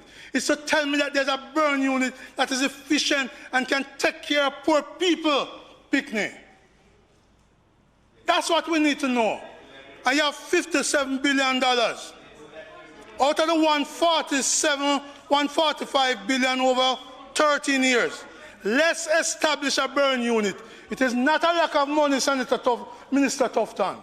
It's not a lack of money. It's not that it's expensive, but that it is necessary for poor people to be able to survive and not die a horrible death because they got burned up. Any one of us can get burned up. So I want to make that clear, that this opposition believes that some of the money that is being taken from NHT should be used in establishing a well-functioning burn unit in the country. The other thing I want to propose, Mr. President, as I close, is that I've been doing some research on salary levels in the country. And I came upon the salary level of the orderlies and other members of the staff of the parliament. And I know it's Christmas and you, Mr. President, will sit on your chair and raise praises for them. But it's time for us not only to raise some praise, but to give them some raise. 2 weeks ago, I called, after 7 o'clock, I called a member of parliament to discuss a matter with him. I got no answer on the line. But I got a text message that he was still in Parliament, which means that he was not alone here. The staff that sometimes we call upon to work on weekend Center Hill was present here too.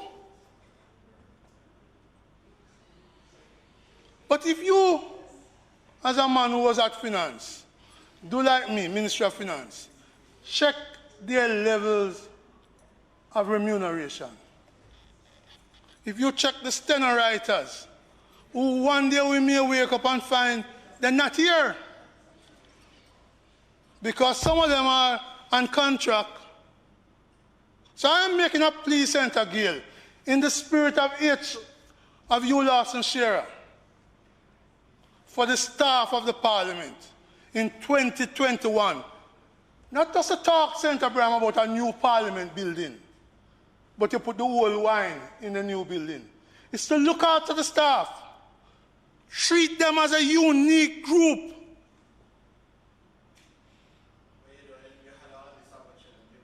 Never had it.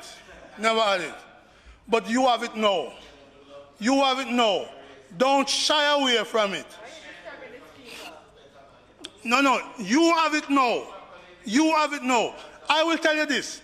As spokesperson on the public service, whenever we get the power, I will make sure it is done. I beg you to do it before I get there. I beg you to do it before I get here. So, Mr. President, this ought not to be a controversial issue. The staff serve us and we love.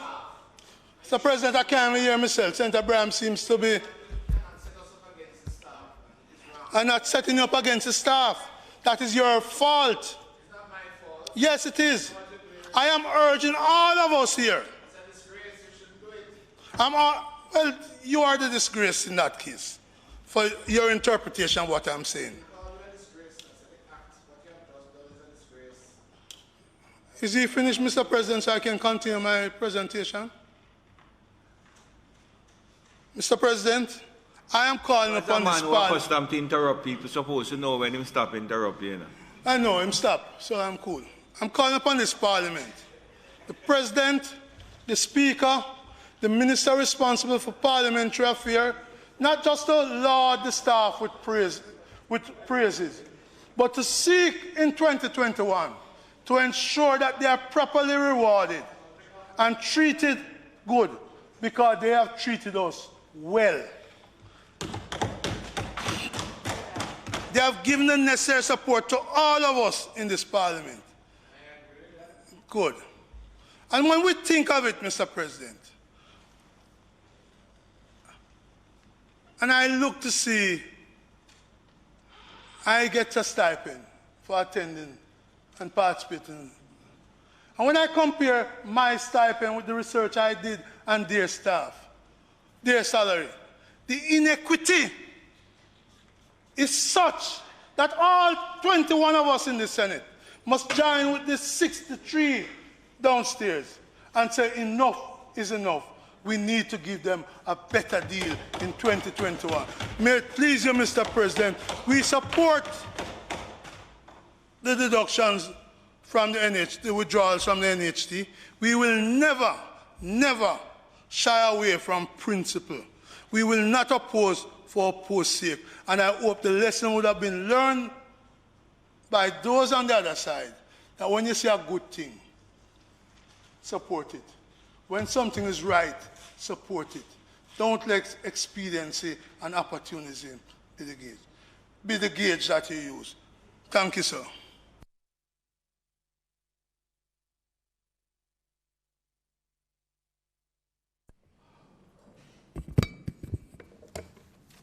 Mr. President, in the presentation made by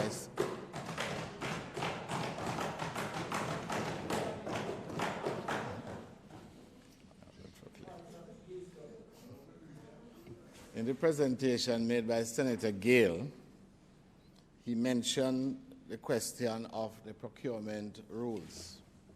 And I found that interesting because sometime last year I made certain comments concerning those very rules, Mr. President. and the value of those rules in terms of how they affect development in terms of the speed.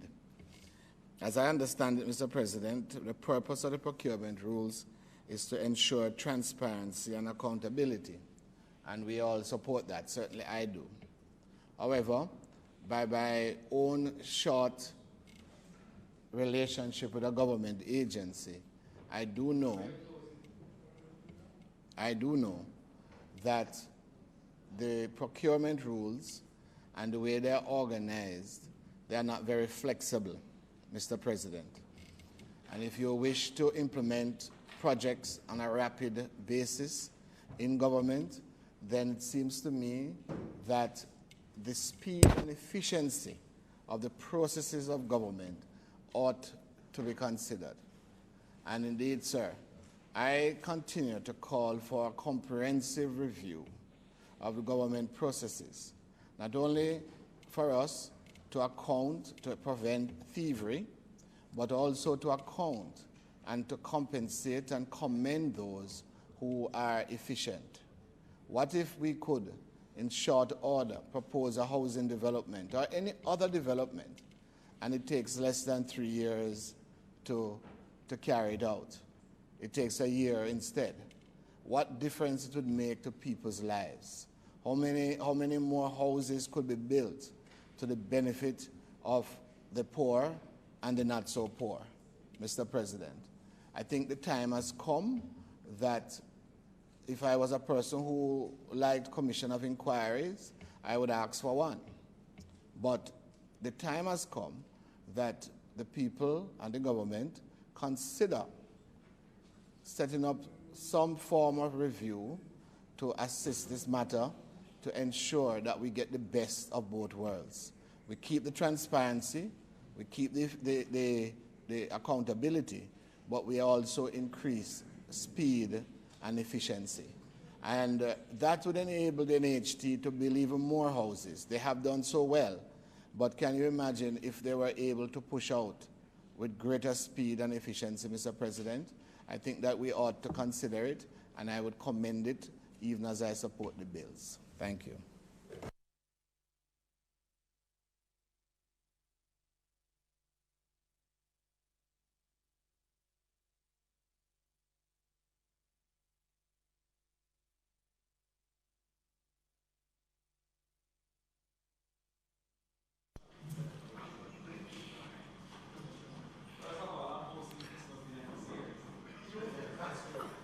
Senator Brown, thank you very much. Senator Crawford.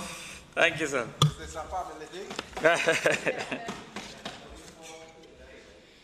Mr. President, let me also extend my own welcome to the new leader of opposition business, Senator Peter Bunting, and to pledge my own commitment to the team, to his efforts, and to the success of the opposition benches as it relates to our lobby within the Senate. We never questioned your commitment to anything.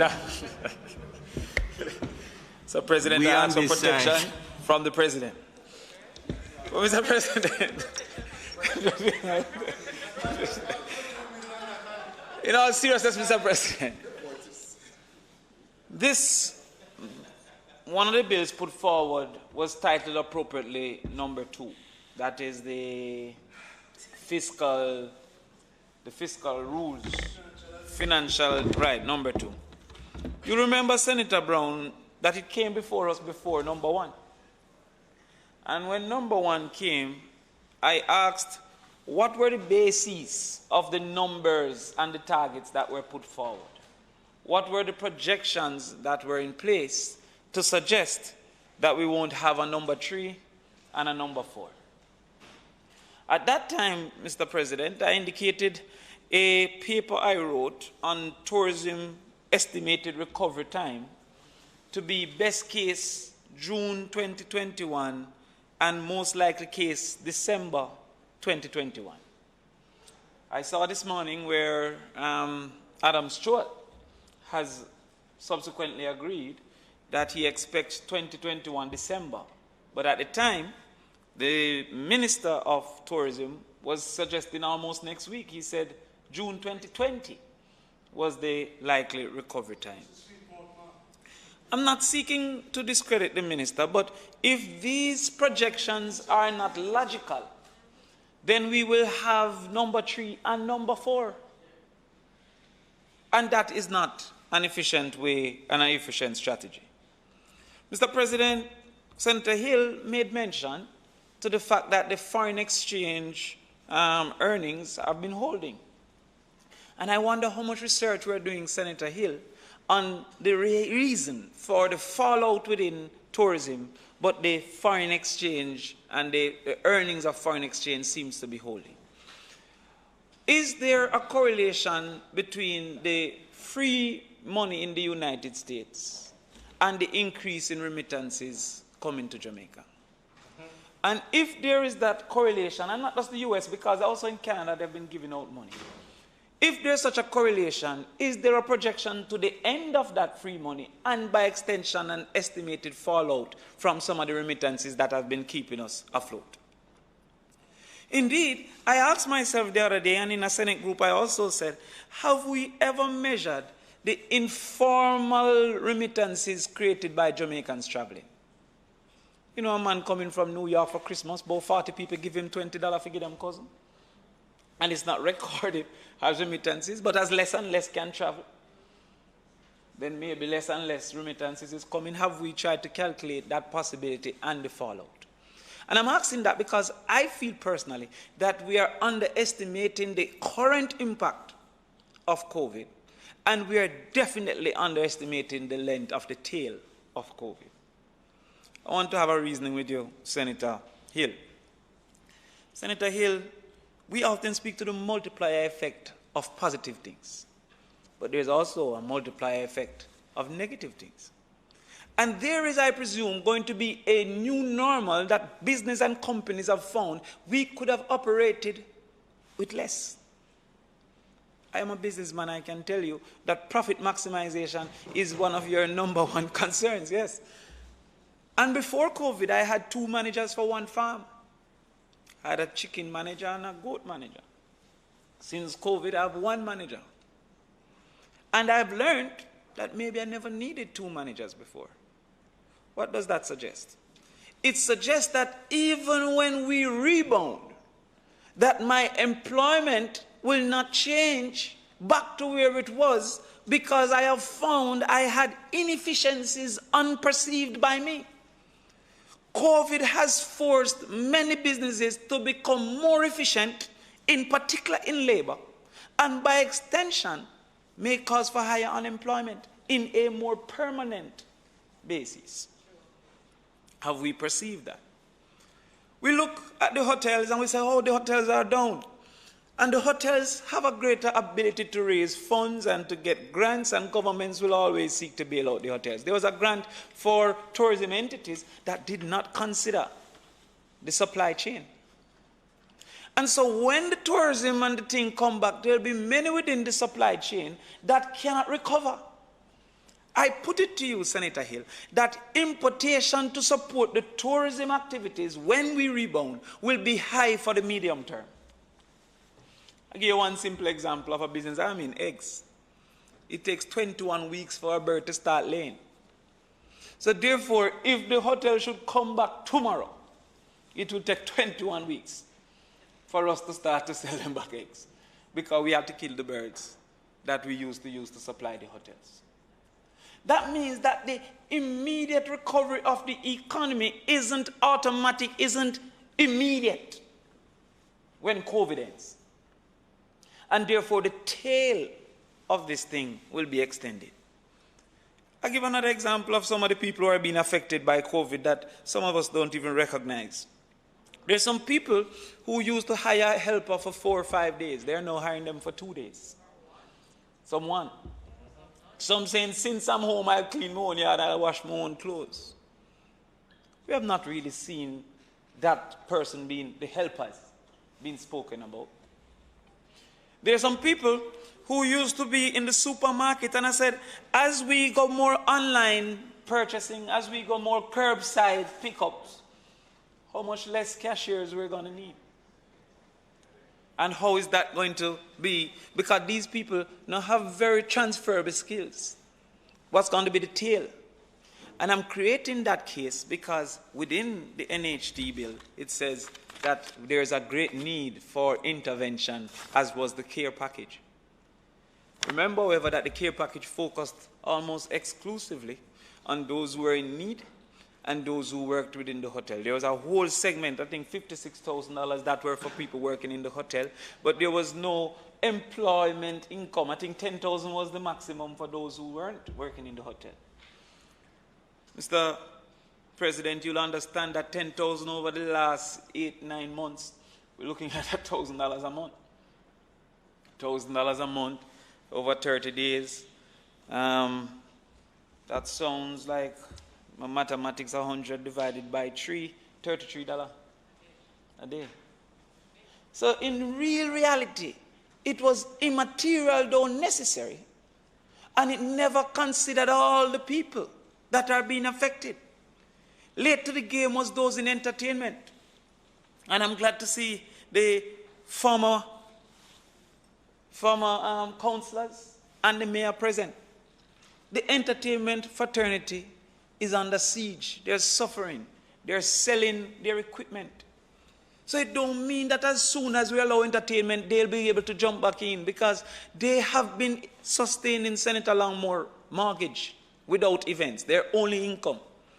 They have been sustaining families without events. They have been sustaining food and natural daily sustenance without events. And they have done that by selling assets, selling the chalk, selling the sound. They have equally started doing that by being against the law, still keeping something, so much so that Minister Mackenzie had to come out to say that, and the police have put out a flyer, do you know of any illegal parties? They are reached to the point that they are now seeking to just survive even against the law. You have a whole set of people who were looking forward to Christmas for the next 3 months of earnings. A whole set of farmers that was looking to Christmas that rain has affected. So when we say that we are going to make an intervention, I want to focus, like Senator Brown, on what is the intervention. Because unlike the other side, Senator Brown, I never resisted the first allocation. Unlike the other side, I never resisted Petro-Carib. And you see, Mr. President, I wanted to say that Senator Brown had to go to the Privy Council because the CCJ was also resisted. So that's why you had to go there. They say you shouldn't go there, but you had to go there. No. To go there. It was a part of it. Mr. President, there is in my mind a need at this time, whether short-term, mid-term, or long-term, for the consideration of a universal basic income or a universal minimum income. This is not a new debate, you know. It's a debate that has been going on since the 1970s. Finland actually tried a strategy for a universal basic income. Canada recently said they'll give everybody 2,000 Canadian dollars. The UK, Donald Trump, who we all ridicule, actually was trying to do some intervention for COVID. But I believe... What? Donald Trump, who we all what? Who we often ridicule. And you in particular, Mr. President. Yes, not all of us. Not all. But the point I'm trying to make, Mr. President, is that there is going to be so many of us that are going to be in an unfortunate state of inequity. Let me give you a group. Those that used to work on cruise ships. Those persons used to carry members of them family because they would earn tips, earn US, etc., come down, and they will carry members of their family. Those are now being carried by members of their families. They used to work on the cruise ship. Have we analyzed, Mr. President, what is the impact short and mid-term of a change in government in the United States? Is there likely to be another shutdown in the United States because the opinion of the Democrats didn't seem to be opening up as it was the opinion of the Republicans? And if there's a shutdown, what is the impact that it will have on tourism moving forward after the swearing in? Have we calculated those things?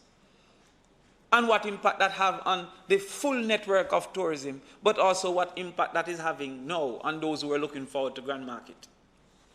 What impact is happening downtown for those who used to sell for Christmas party and Christmas events that is no longer being held? And so that's why I think that because of the widespread impact, you cannot have this piecemeal intervention when the impact is so widespread. Some teachers now have children living with them from them grand cousin in the country simply for internet.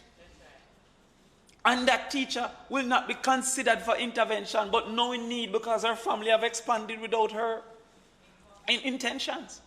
And her income has not expanded.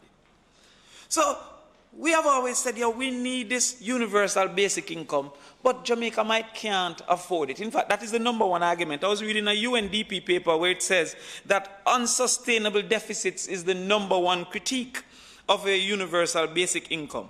However, what is the cost of guarding against increased inequities and increased social tension due to that increase in equity? And to that extent, Senator, I said to myself, and I said to my party, and I said to the manifesto committee at the time, maybe we should start with a universal household income. And it was ridiculed, but Ransford, Senator Brian would tell you, blessed are those who are persecuted.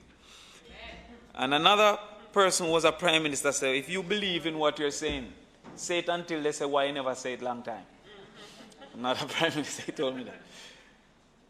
We said that we should target a household income because there was an inability to afford a material individual minimum income.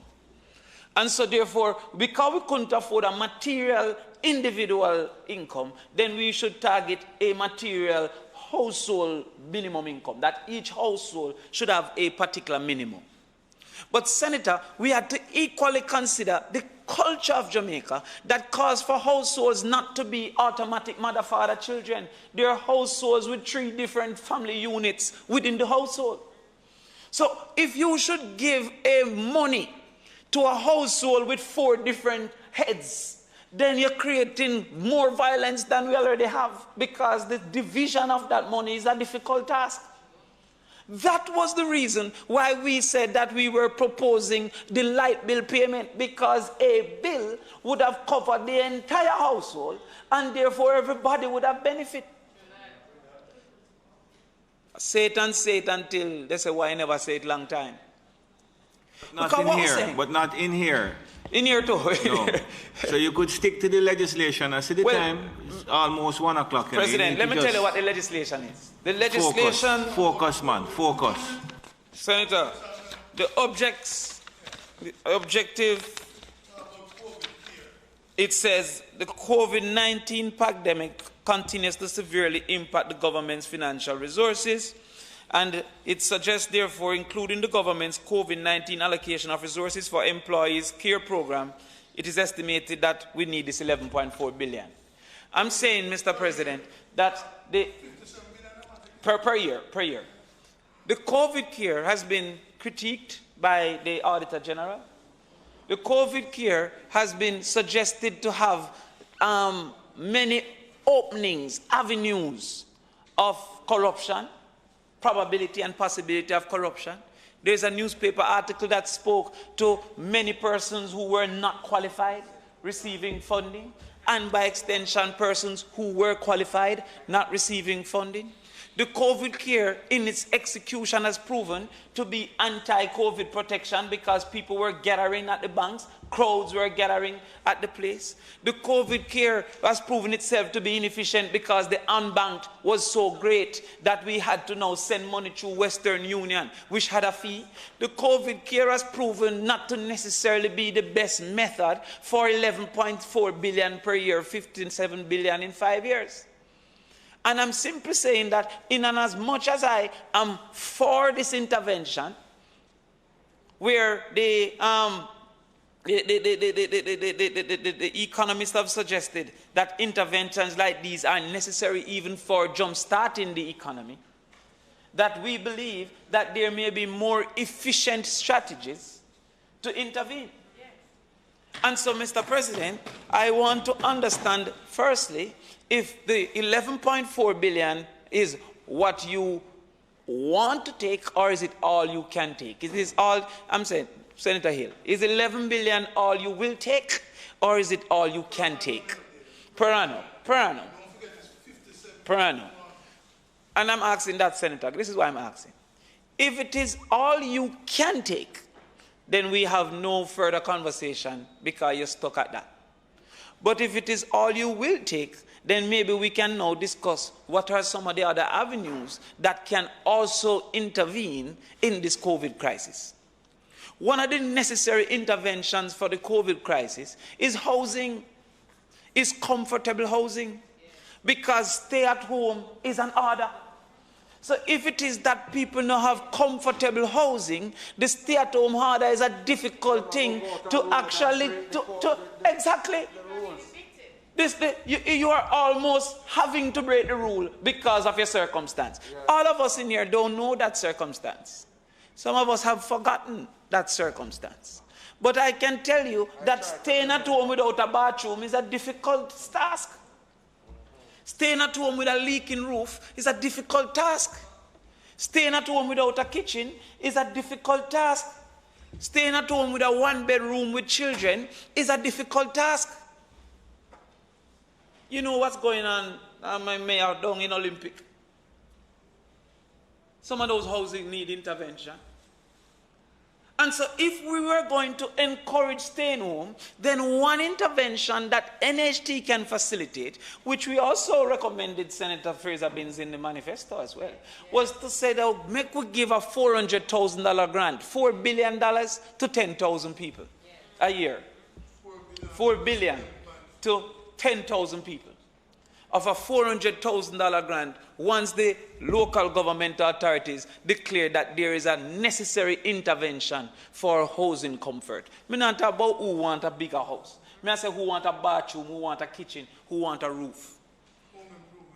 In fact, there was a study on the NHT that said that the poorest was subsidizing the richest because the poorest were not benefiting. And in as much as we say, oh, you can get 2,500 and all, 2.5 million, and we applaud that, there's a group that will benefit from the 2.5 million.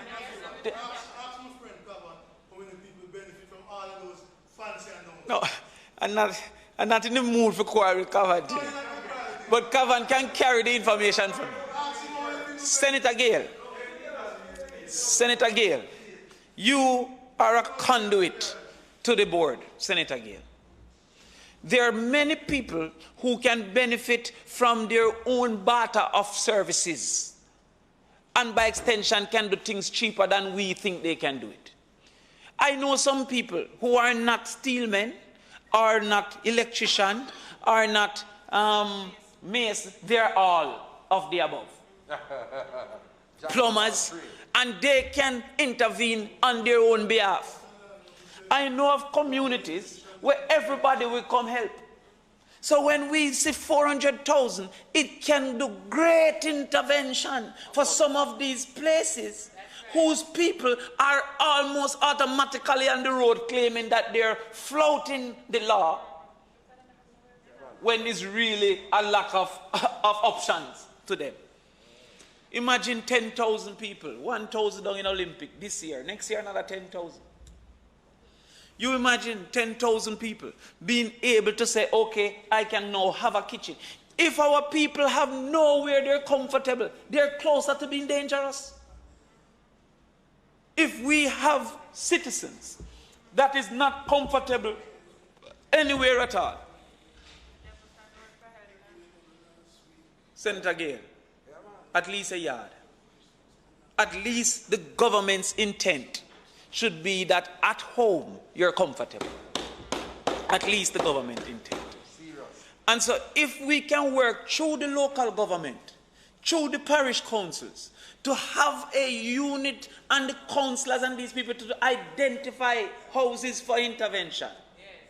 That 4 billion per year might be a positive spend for the COVID intervention and a targeted spend for the COVID intervention so that we can now get some benefits out of that. Mr. President, we also have to look, Mr. President, on what is the responsibility of government in rebooting a economy. If you look at economics, they often say that government spending is one of the variables that cause for an engine of economic activity, government spending. And so when Senator Fraser spoke to the roads within the housing schemes, the roads within the NHT and other schemes, that is government spending, engineering work, engineering activity. So when you just give a 10,000, some man drink out that by later. You know? In fact, there's very little gender equity when you just give away money. You know? Because some women have a hand over that. You know? Some women collect this money and out of fear have to distribute it to people who are now collected. Well, Senator Langmore, you know that there are some people selling in the market and them have to pay people out of what they earn. So you don't believe that in some of these communities, when they collect, it have to share. If when they work, it have to share. Then when they get in, I think it have to share. We're going like we don't know the culture of our society. That's why I say, when they get JPS, take a light, then let them take a light. They can't take the light. It was an effort to say, our problems are not simple enough. Yet we seek to find simple solutions. And our problems are not simple. The need for government now is to say to ourselves, how do we ensure our people survive the pandemic? And how do we ensure that they rebound quickly thereafter? And I don't believe enough information is being given when we say we're taking this money without giving further details as to how we will spend it. Because if it is inappropriately spent, inappropriately spent, then we will always be here seeking to get more and more money. I fear for the method of implementation that you apply and somebody have to approve. I fear for that intervention. And so therefore I recommend that we reconsider a minimum household income and a method of implementing that minimum household income. Because to give 10,000 every 8 months, it would not be a sustainable economic effort, and it would not be the best way to impact on our spending. I close, Mr. President, by reminding you of a voice note that I heard, where she said,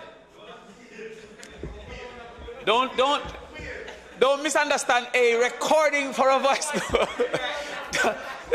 Not a recording, a voice note. It's very, very big difference. No. Please, no recording. Mr. President, there was a mother who said to a teacher, she said, Miss, you have to send back the work because we'd have to take down the light. Police was coming.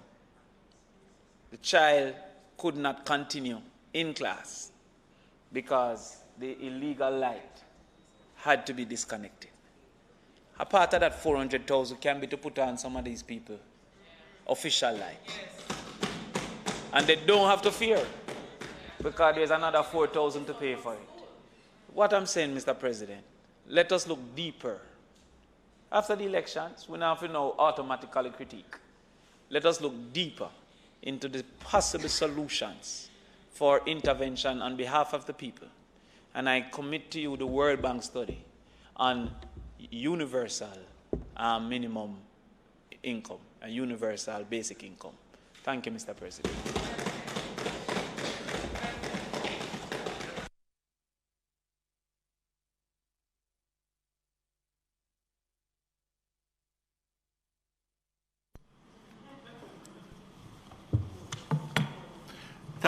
Thank you very much, Senator Crawford. Senator Hill. Mr. President, I'm very pleased to hear that our colleagues across the aisle are going to support the NHT bill, and we hear their concerns. I want to openly agree with a lady who has only sons, but I call Sarah's mother, because I hear she's going to have Sarah. Senator Fraser Binns, to say, yes, you are absolutely right about the work that so many at the NHT do day in, day out.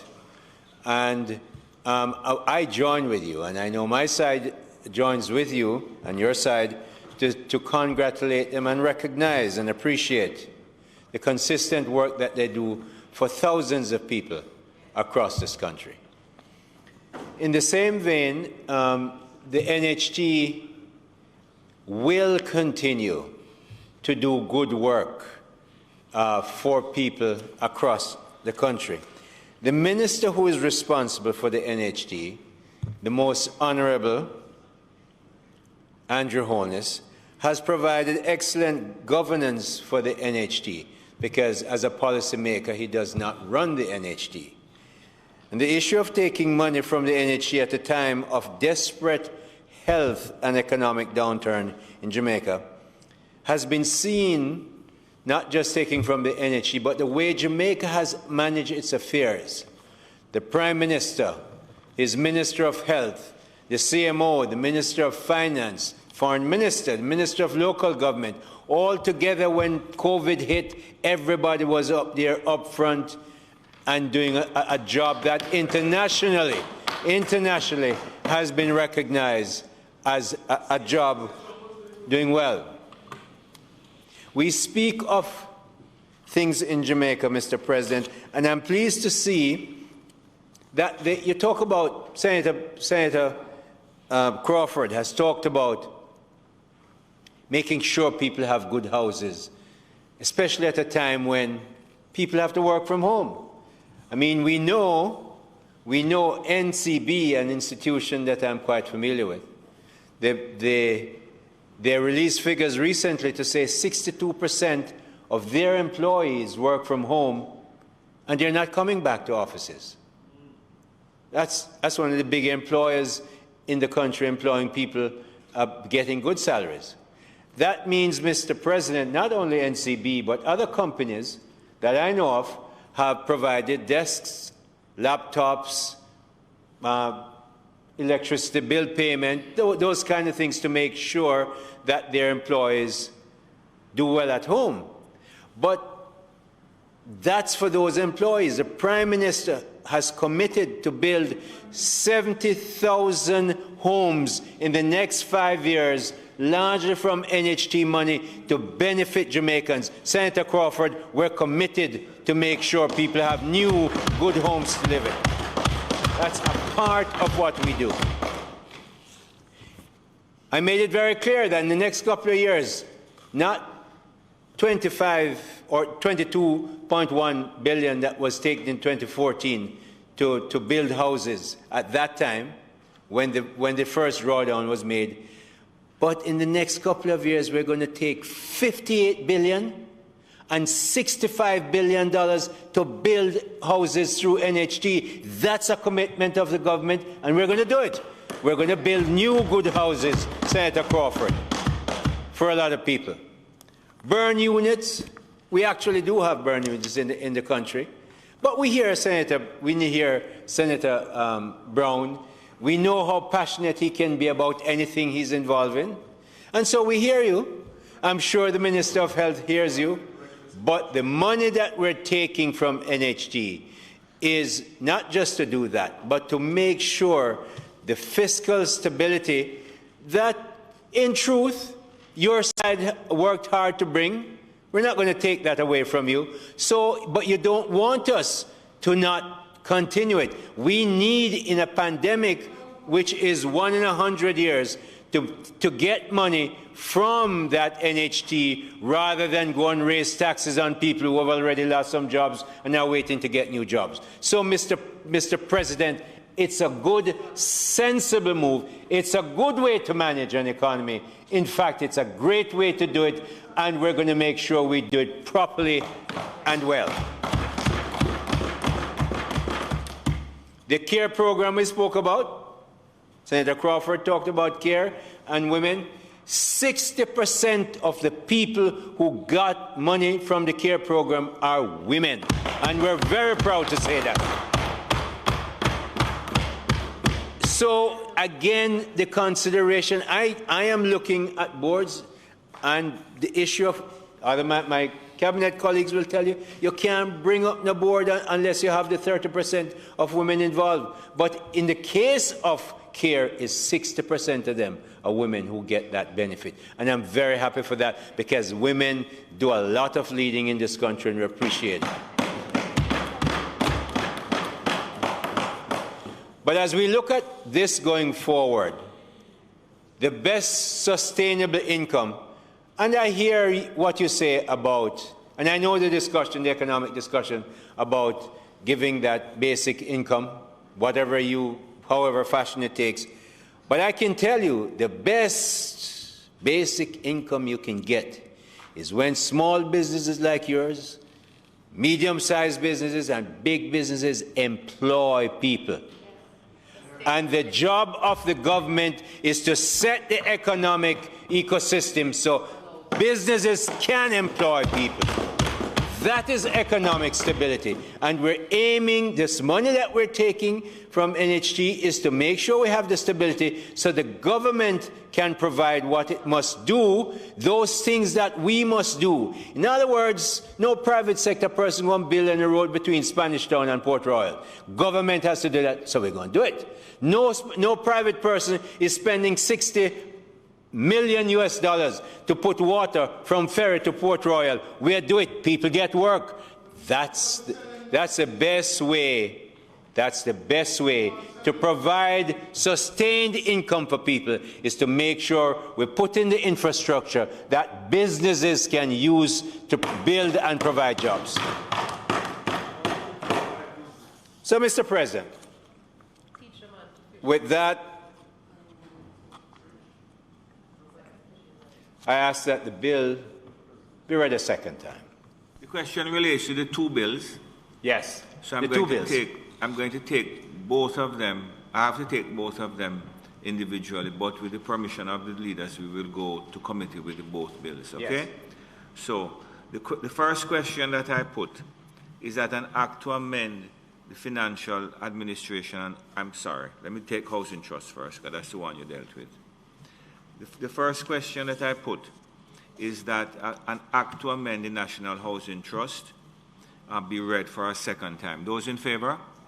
Against? Madam Clerk.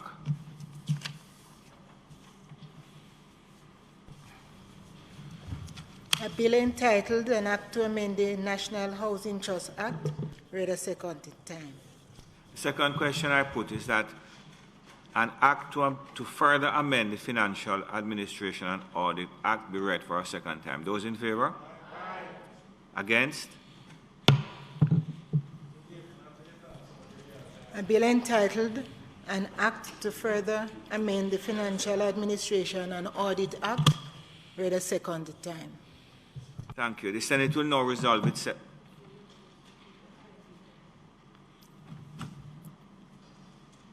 No. Okay. Thank you, Madam Clerk. It is pointed out to me that it is 18 minutes past 1, so let me just take that motion now before I move on.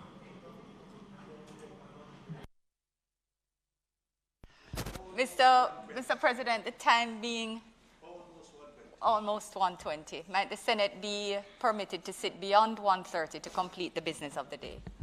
It being 1:20 somewhere, the question is that the Senate be allowed to sit beyond 1:30 to complete the business of the day. Those in favour? Against? The Senate will now resolve itself into a committee of the whole Senate to consider both bills. That is to say, an act to amend the National Insurance National Housing Trust Act and an act to further amend the Financial Administration Audit Act. You see, you confuse me now. The Senate will now resolve itself into a committee of the whole Senate to consider both acts, both bills, clause by clause. So we are in committee, and I'm going to deal first of all with the Housing Trust Act. I put clause 1. Those in favor? Against? Ayes have it. I put clause 2. Those in favor? Against? Ayes have it. I put clause 3. Those in favor? Against? Ayes have it. I put the title and enacting clause. Those in favor? Against? The ayes have it. The question is that I do report the bill, the one we just dealt with relating to the Housing Trust, having passed committee stage without amendment. Those in favor? Against? The ayes have it. With respect to the act to further amend the Financial Administration and Audit Act, I put clause 1. Those in favor? Against? Ayes have it. I put clause 2. Those in favor? Against? Ayes have it. I put clause 3. Those in favor? Against? Ayes have it. I put the title and enacting clause. Those in favor? Against? The ayes have it. The question is that I do report this bill as having passed committee stage without amendment. Those in favor? Against? Ayes have it.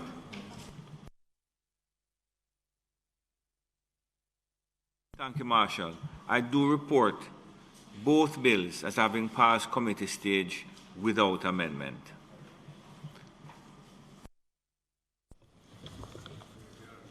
Mr. President, I now ask that the bills be read a third time. The question is that the bills be read a third time. Those in favor? Against? Madam Clerk. A bill entitled An Act to Amend the National Housing Trust Act, read a third time and passed. And a bill entitled An Act to Further Amend the Financial Administration and Audit Act, read a third time and passed.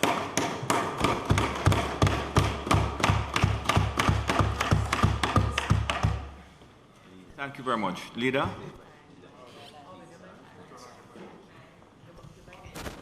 Thank you, Mr. President. Mr. President, it is now intended to proceed with the next two items on the bill, but in order to do so, I also wish to ask for recommittal of notices of motion given orally.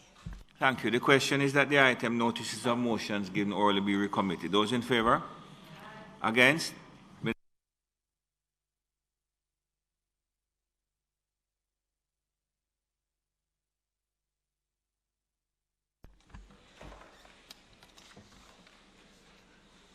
Mr. President, I beg to give notice that at the next meeting of the House, I will move the following motions. It seems of the Senate.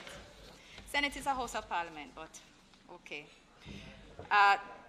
The Banking Services Designated Financial Services Business of Buying and Selling Foreign Currency Order Resolution 2020, whereas under Section 2.1 of the Banking Services Act, hereinafter referred to as the Act, financial services includes a service designated as a financial service by the supervisor by order published in the Gazette and subject to affirmative resolution.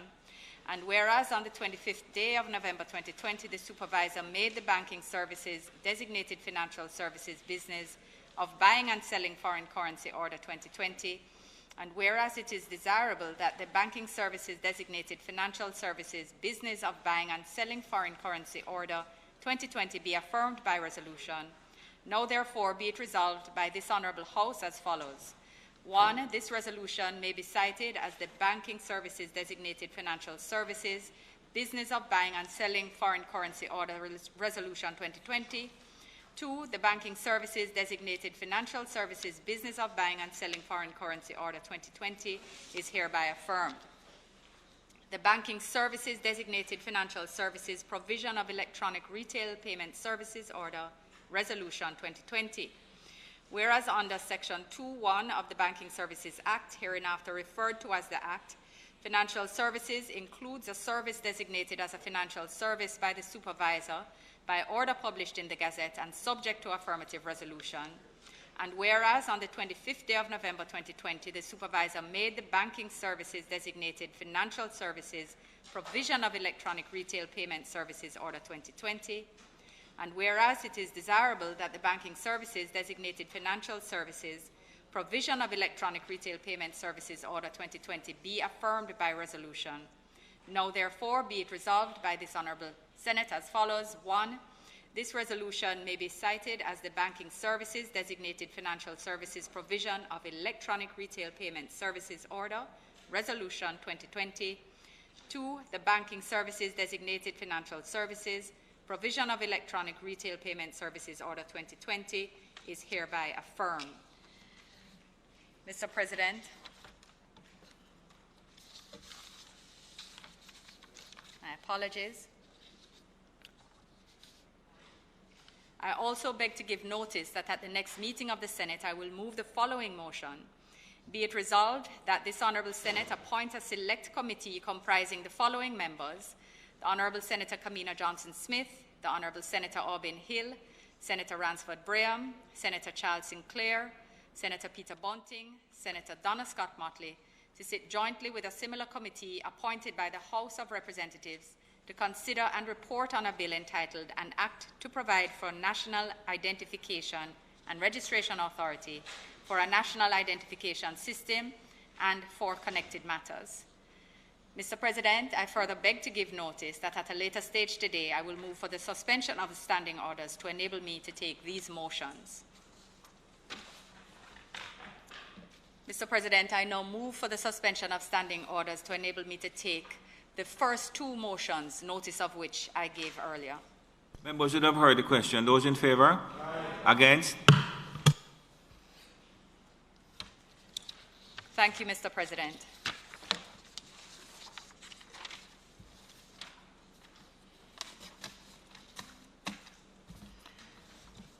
Mr. President, the two banking orders, which, or rather the two resolutions which I have just read, relate to two banking orders which will designate, when passed, electronic retail payment services and the buying and selling of foreign exchange as financial services under the Banking Services Act. It may come as a surprise to some that these services are not already so designated, but this is indeed a gap to be closed by us by proceeding with these matters today. Mr. President, it's one of the objectives of the Bank of Jamaica to ensure that there is appropriate regulatory oversight for anti-money laundering and counter-financing of terrorism measures. And this must, of course, include oversight of services provided by cambios and electronic retail payment service providers. The BOJ is therefore seeking the designations before us today to fulfill certain recommendations and address deficiencies identified in the Caribbean Financial Action Task Force mutual. As members of the Senate, both houses would recall, we have been working assiduously on these matters, including the passage of significant legislation last year, together with their supporting regulations under both the Terrorism Financing Act, Terrorism Prevention Act, and the POCA. Mr. President, you may wish to know, and the Senate might be interested to learn, that just last week, at a review meeting of the CFATF, Jamaica has been upgraded in 12 recommendations. We applied for reclassification, and we have been upgraded on 12 recommendations. But clearly, there's still work to do. So the government is actively seeking to continue to improve our ratings by taking the necessary legislative and administrative measures to address deficiencies. These ministerial orders will undoubtedly contribute to the enhancement of the legal framework required to meet international standards.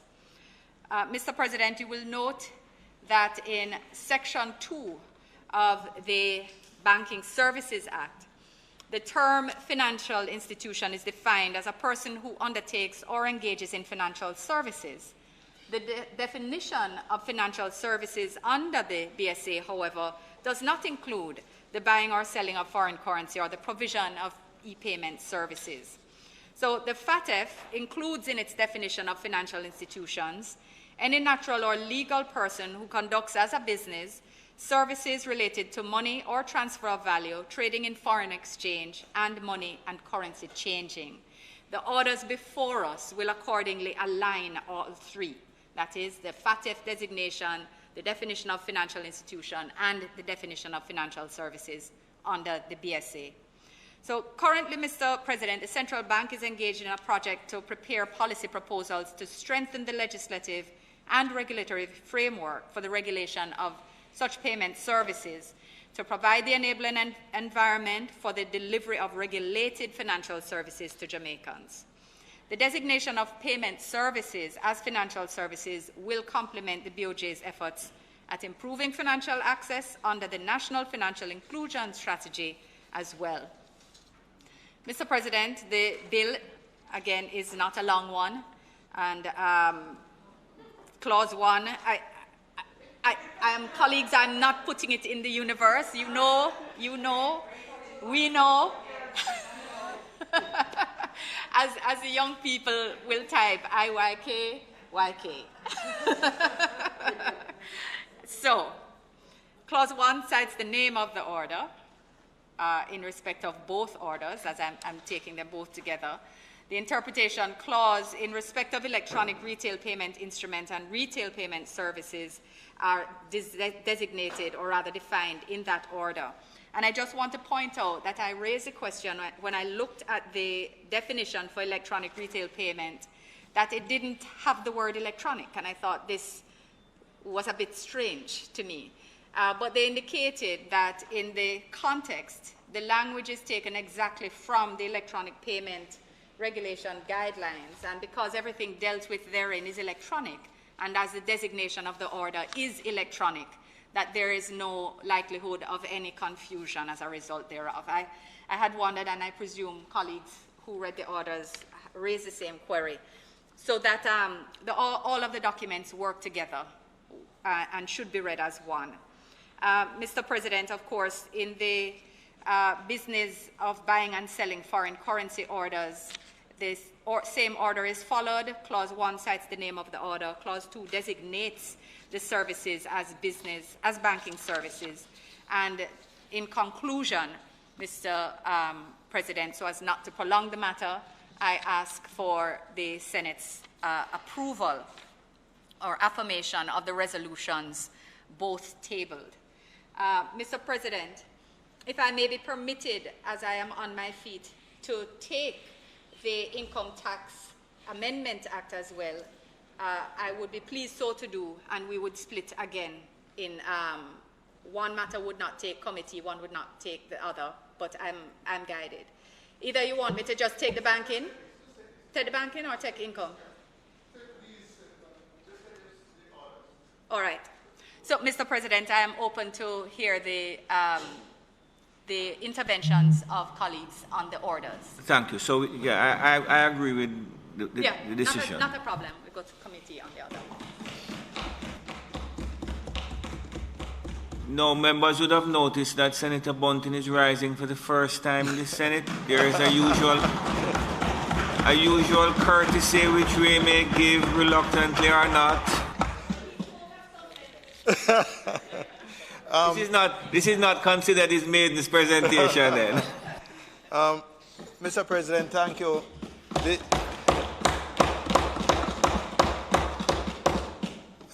This is not a controversial, these orders are not controversial. In fact, Mr. President, they're really legislative tidying up for something that already exists in practice, because the BOJ for since the introduction of cambios has been supervising the cambios as well as the electronic retail payment services.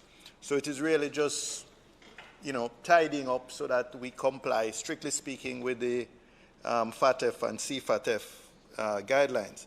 I would only ask in closing if the Minister would kindly share the 12 areas in which these have been upgraded, so that we can all understand the improvements We know that many Caribbean territories have been badly affected by the blacklisting, by various European Union, other jurisdictions, and we welcome any good news in ensuring that we stay off these lists and continue to improve in terms of our rating by these international or multilateral bodies. Thank you. Thank you, Senator Bunting. Minister? Thank you very much, Senator, and thank you for your, well, I wasn't even going to say. Thank you for your succinct presentation and support of the orders. As you correctly recognize, they are tidying up and they are ensuring that all is done in the way that it should be. So the upgrades covered both AML and CFT recommendations. They covered recommendation 12 regarding politically exposed persons, recommendation 21 addressing tipping off and confidentiality, recommendation 33 which relates to statistics, data gathering, recommendation 2, national cooperation and coordination. I'm sorry, I don't have them in numerical order. I have them in order that they were considered. Recommendation 10 on customer due diligence, recommendation 11 on record keeping, recommendation 14 on money or value transfer services, recommendation 17 reliance on third parties, recommendation 18 on internal controls and foreign branches and subsidiaries, recommendation 19 on high-risk countries, recommendation 8 on non-profit organizations, and recommendation 6 on targeted financial sanctions related to terrorism and terrorist financing. So they're cross-cutting. They didn't address one or the other, and that's why our listing overall is not yet positively impacted. But we were commended for the work that has been done, and as we are falling within our plan and outline, which of course has been shared publicly and before. We are being viewed in a positive light. And in this context, Mr. President, I ask for affirmation of the 2 orders tabled. Thank you, Minister. Well, the members would have heard the question put by the Minister. Those in favour? Against? Thank you very much. Minister?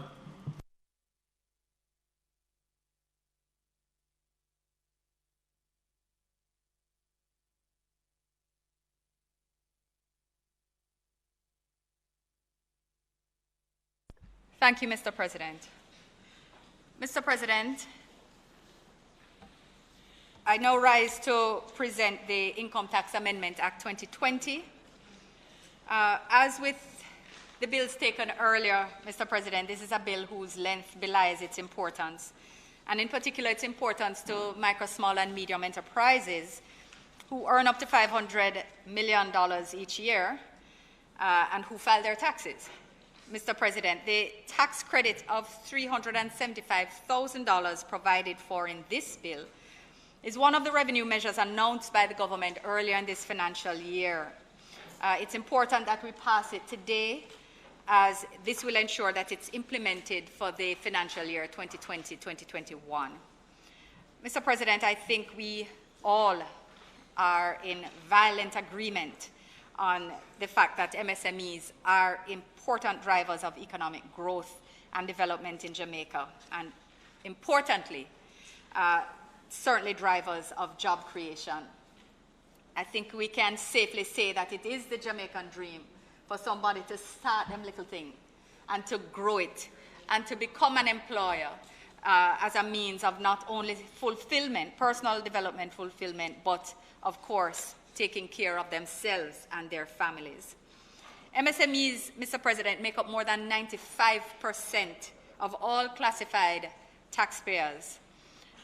And the government is therefore determined to continue to recognize their importance and to encourage their growth by creating a framework of measures and solutions that help MSMEs overcome the challenges that traditionally have hindered their growth and development.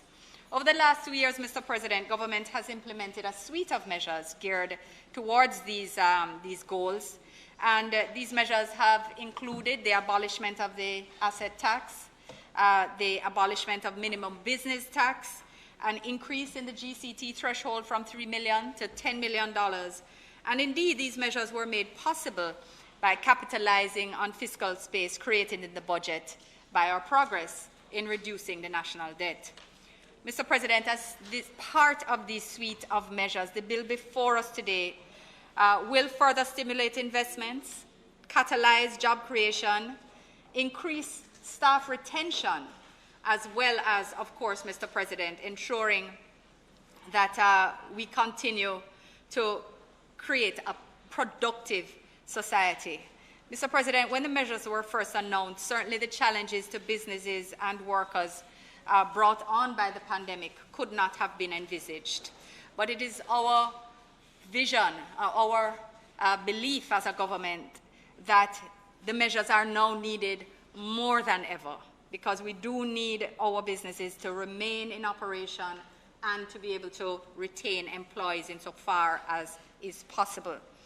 Mr. President, we are therefore seeking to ensure that sufficient assistance and stimulus is providing while encouraging formalization in a way that will sustainably help micro, small, and medium enterprises and their employees weather the storms of the pandemic.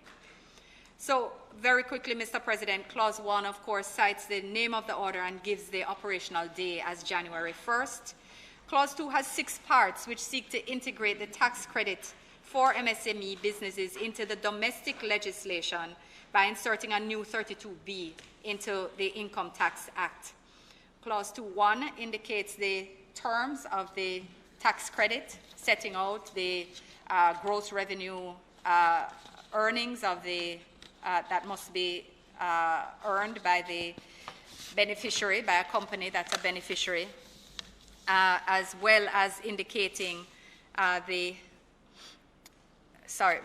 sets and sets out the amount of the credit.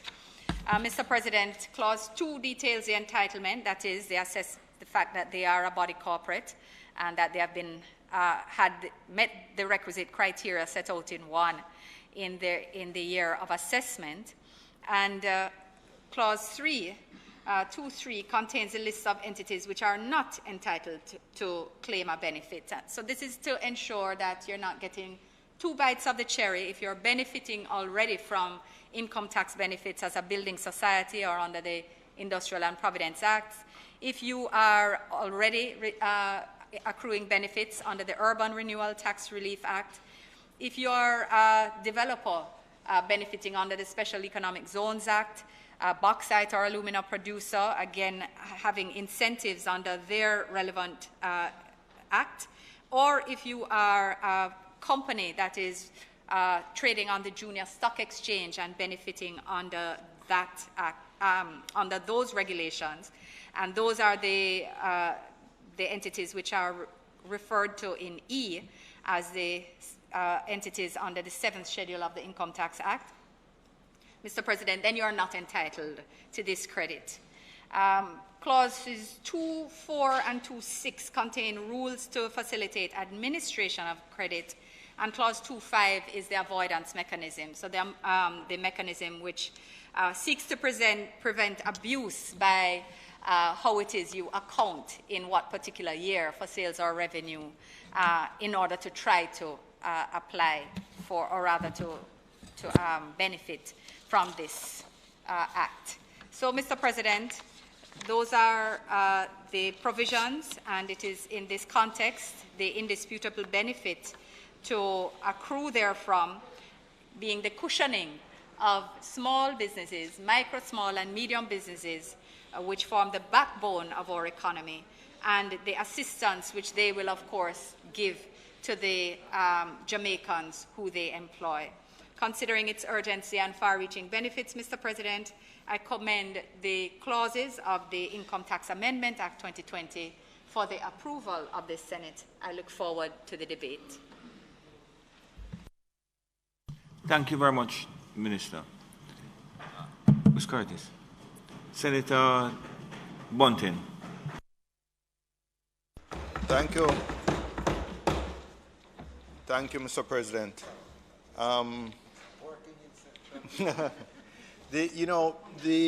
The opposition cannot help but support this amendment to the Income Tax Act. In fact, Mr. President, we're often criticized that we just oppose.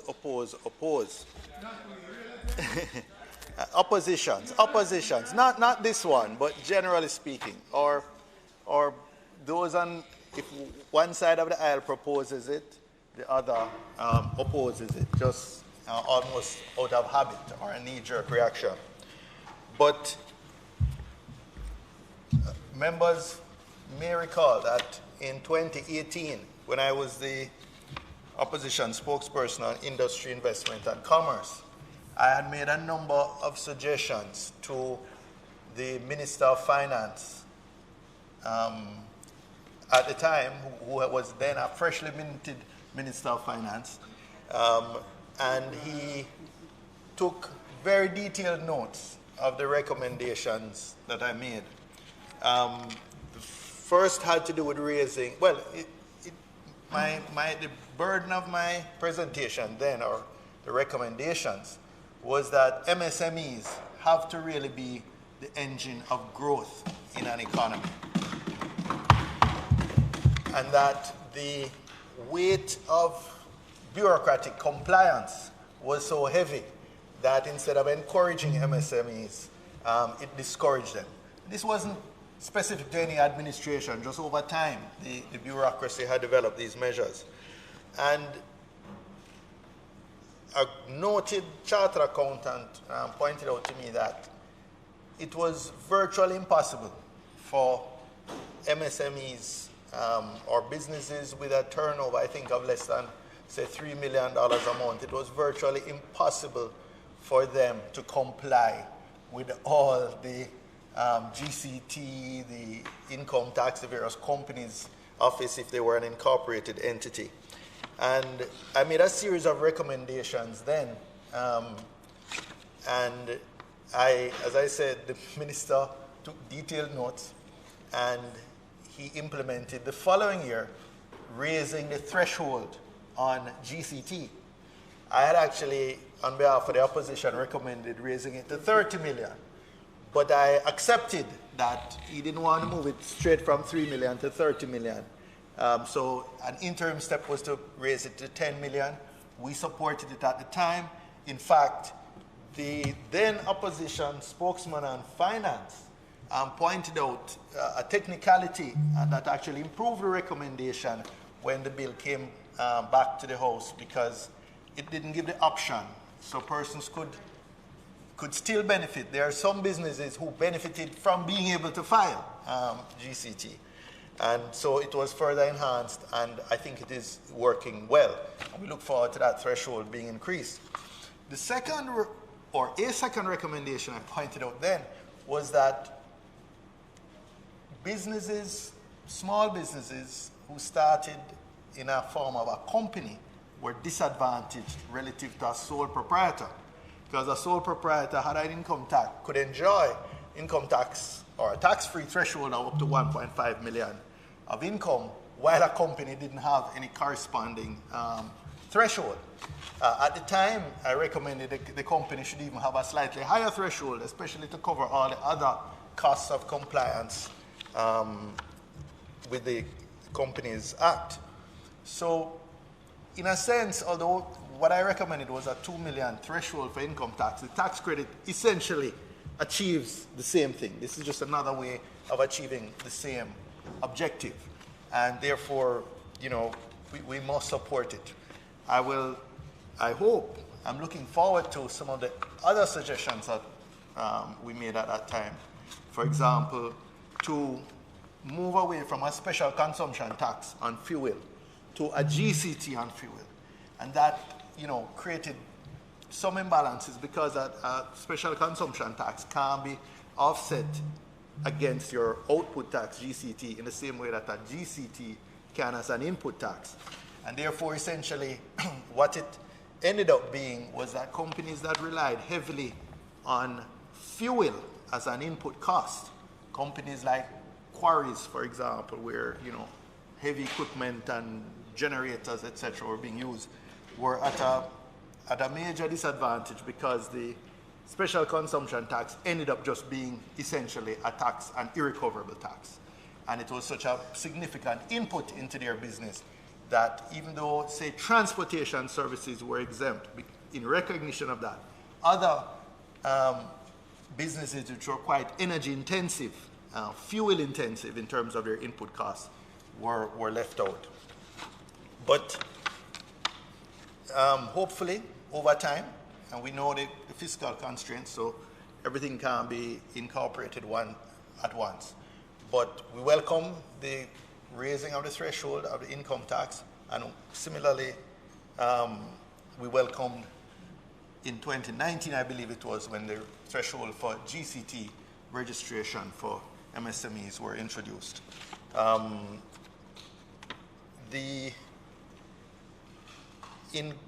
would ask the Minister in closing to just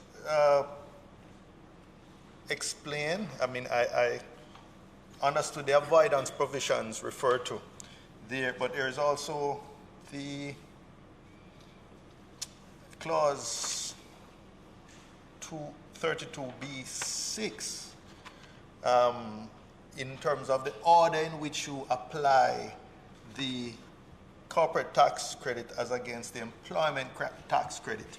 And I just wondered if the Minister has the numbers in terms of the overall effect of applying both or one versus the other. If it's too technical, I will separately speak with the Minister of Finance on that. But just for clarification, I was asking that. But overall, Mr. President, the opposition supports it as a good start, and I think other members want to say a few words on it as well. Thank you. Thank you very much, Senator Bunting. Senator Gale.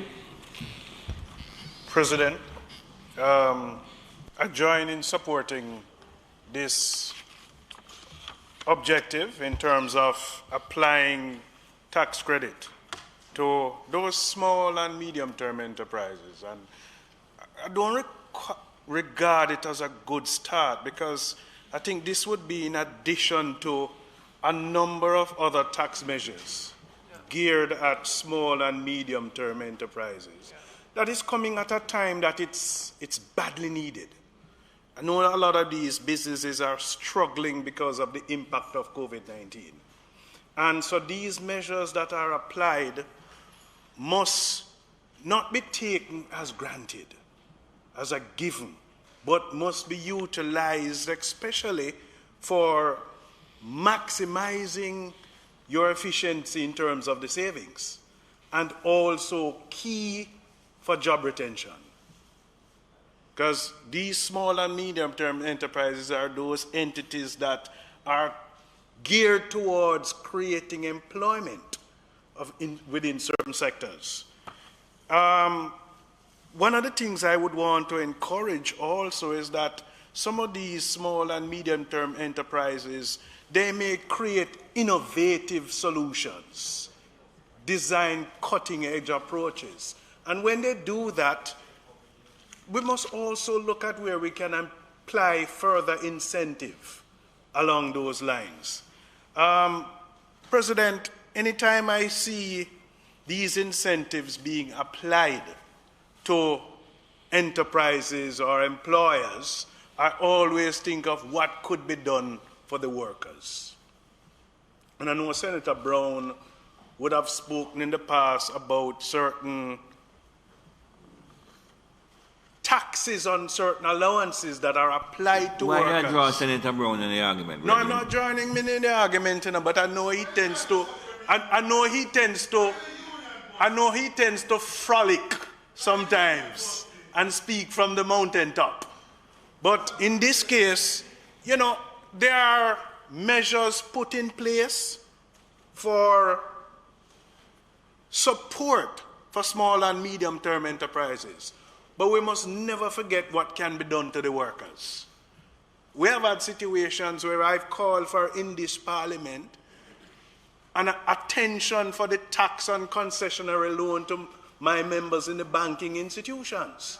it is an albatross around their neck. And I'm calling again for that piece of taxation to be eliminated. Not totally, I want it to be eliminated. What has happened is that it's just a continuous reduction in the provision. And also, sir, I want to encourage, especially at this time where if an employer and a group of workers agree to performance-based incentive schemes, then we'll look at how we address taxation in that regard. It's a benefit to the institutions. So I commend the objectives of this piece of legislation that is being pursued today, but I want us to look at it holistically, where we're not only looking at placing tax credit just to the enterprises, but also what we can do for the working class. May it please you, Mr. President. Thank you, Senator Gill. Senator Brown. Thank you, Mr. President. I see you trying your best to break up the union solidarity, but you can't break up Senator Gill and me when it comes to fighting for the tax and the workers. You don't have to respond. Leave that outside the house now. It wasn't meant in a hostile way.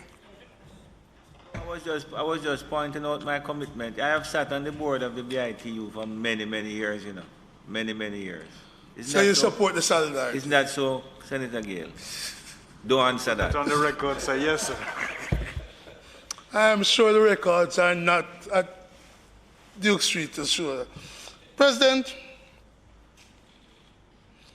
every time a tax bill comes, an amendment to the income tax, I'm going to raise the voice of the workers in respect to certain benefits. Because, Minister, if we look at 2.3, or 30, what will become 32B3, we see a lot of agencies, a lot of people who have gotten benefits. And that's good. We don't begrudge them, Senator Brown. Because we too recognize the importance of small business. You go to a local place selling flowers, and when you check, there's a lot of workers employed there. You go to a wholesale, and a lot of people are employed. And if you go to a business like Damien's, which is a little bigger than the smaller ones, a lot of people are employed. Even more people than you need. So we appreciate and we believe the small business people deserve everything, including the procurement rules which says 10% or so of the procurement nationally must be through small business. We passed that law, but I'm not sure how effective it is in terms of its implementation, because the tendency is to pass all of these laws, but then the implementation become an issue. For example, later on we'll be discussing drugs and evidence, one of the pieces of legislation will require regulations. But I won't comment now to say those regulations should accompany the bill, because it's such a short bill. But coming back to the income tax amendment, Mr. President, the workers of Jamaica since 1990s have had their uniform and laundry. The tax credit they get is too small. And it has been there from the 90s. What's the maximum? It's something like 5,000. So anything above that, you have to pay a tax at 25%. I don't think they can work in your factory in half of her pants. So I make this call, Minister, and ask you to convey to the Minister of Finance the need to re-examine the tax on uniform and laundry and to adjust them for inflation. And in fact, to not tax them at all. So that the orderly here, and I spend a lot of time on them today, if their jacket and tie must go to the cleaners, and they are paid for that, that payment could be taxed. The nurse, the policeman, their uniform that they must clean, if they are paid a laundry allowance, that is taxed at 25%. It shouldn't be. And I make this call, and I'll make it over and over, just as Senator Bunting said he made the call for the 30 million, and you got 10. I want to see some changes there. The other two issues I want to raise about taxes is the education tax. I said it the last time I spoke. The education tax is not for education. The money goes into the consolidated fund. Spend on everything.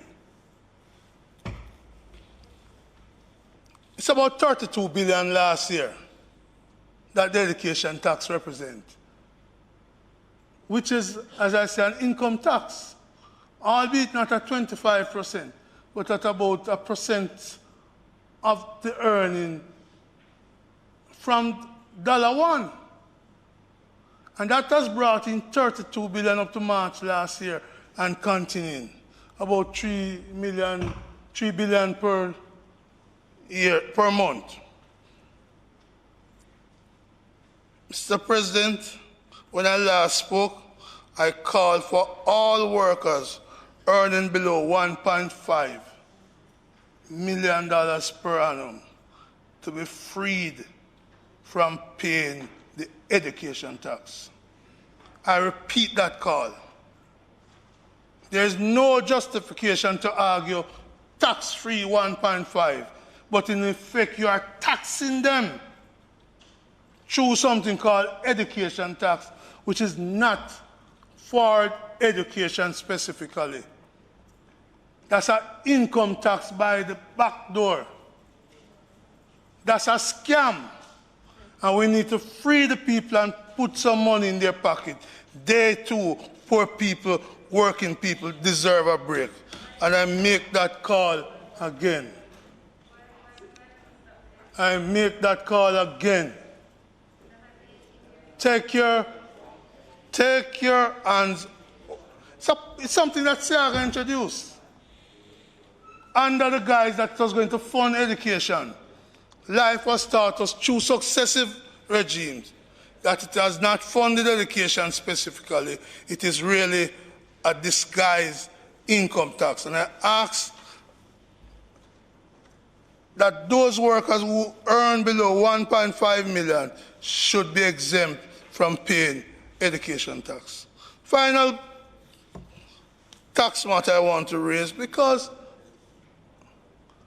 it's about judgments at the IDT for unfair dismissal. The IDT is a quasi-judicial organization. It should be treated in terms of judgments, awards, in the same way courts are decided. That these workers who win an unfair dismissal, which might take into account, for example, future earnings, shouldn't be taxed in the PAYE approach, but should be able to deduct expenses which they might have incurred in order to win or to get the award. It's unfair, and I'd urge Mr. President, through the Minister, that the 1971 order re-termination benefits be revisited, that the Minister involve the trade unions in a discussion, because that was before the IDT. And let us look to see how we can benefit the workers in the way the order was intended, rather than taxing them in a PAY as if somebody has lost the job. Let's take a recent case. Was terminated in 2016, but is receiving the award in 2020. And they tax them as if they are employed in 2020, not asking what happened, battering around, trying to survive. 2017, 2018, 2019. It's, in my view, unfair, and I urge the government, just as we look about other small business, and we look about backside levy relief, and we look about this tax credit, do something for the workers. So, uniform and laundry, education tax shouldn't be deducted from people below 1.5, and the 1971 order. I've made that call before. I will make it again until good sense prevails and it's accepted. Is that my shortest speech, Minister? Because I'm finished. I'm finished. May it please you, Mr. President.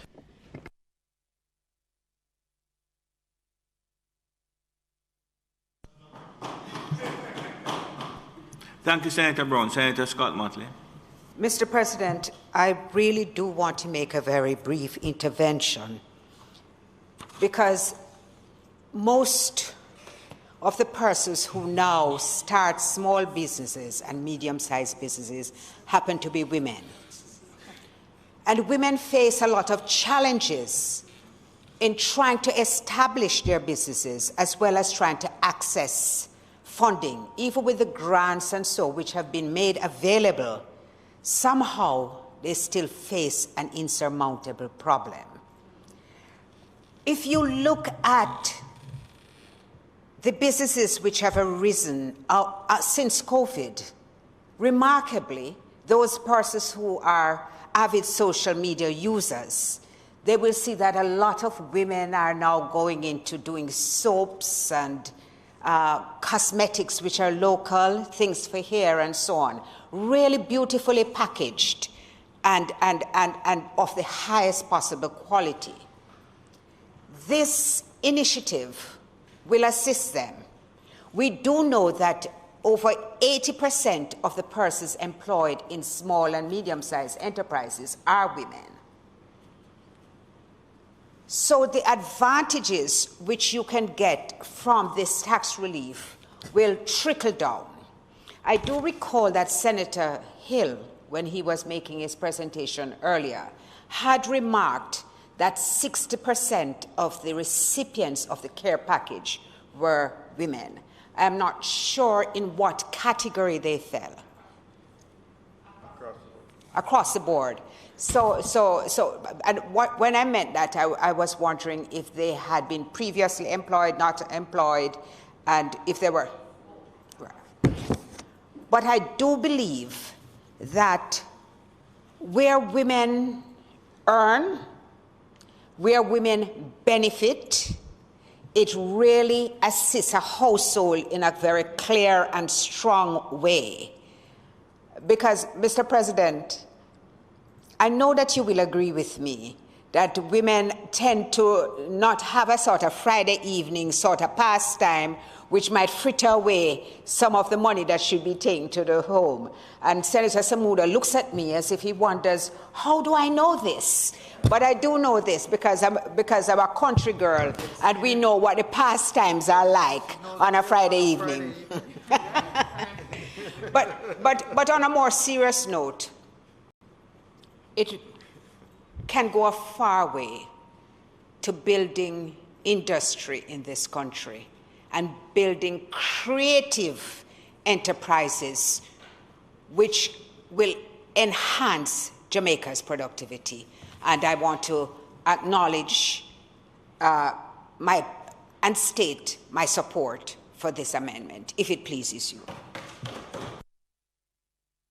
Thank you very much. Minister. Thank you, Mr. President.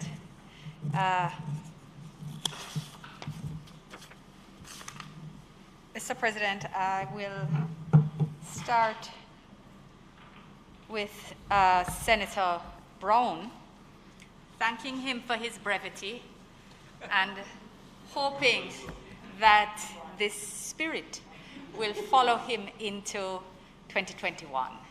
Despite the break, I'm hoping he will embrace the feeling of joy that it brings when one sits without fatigue.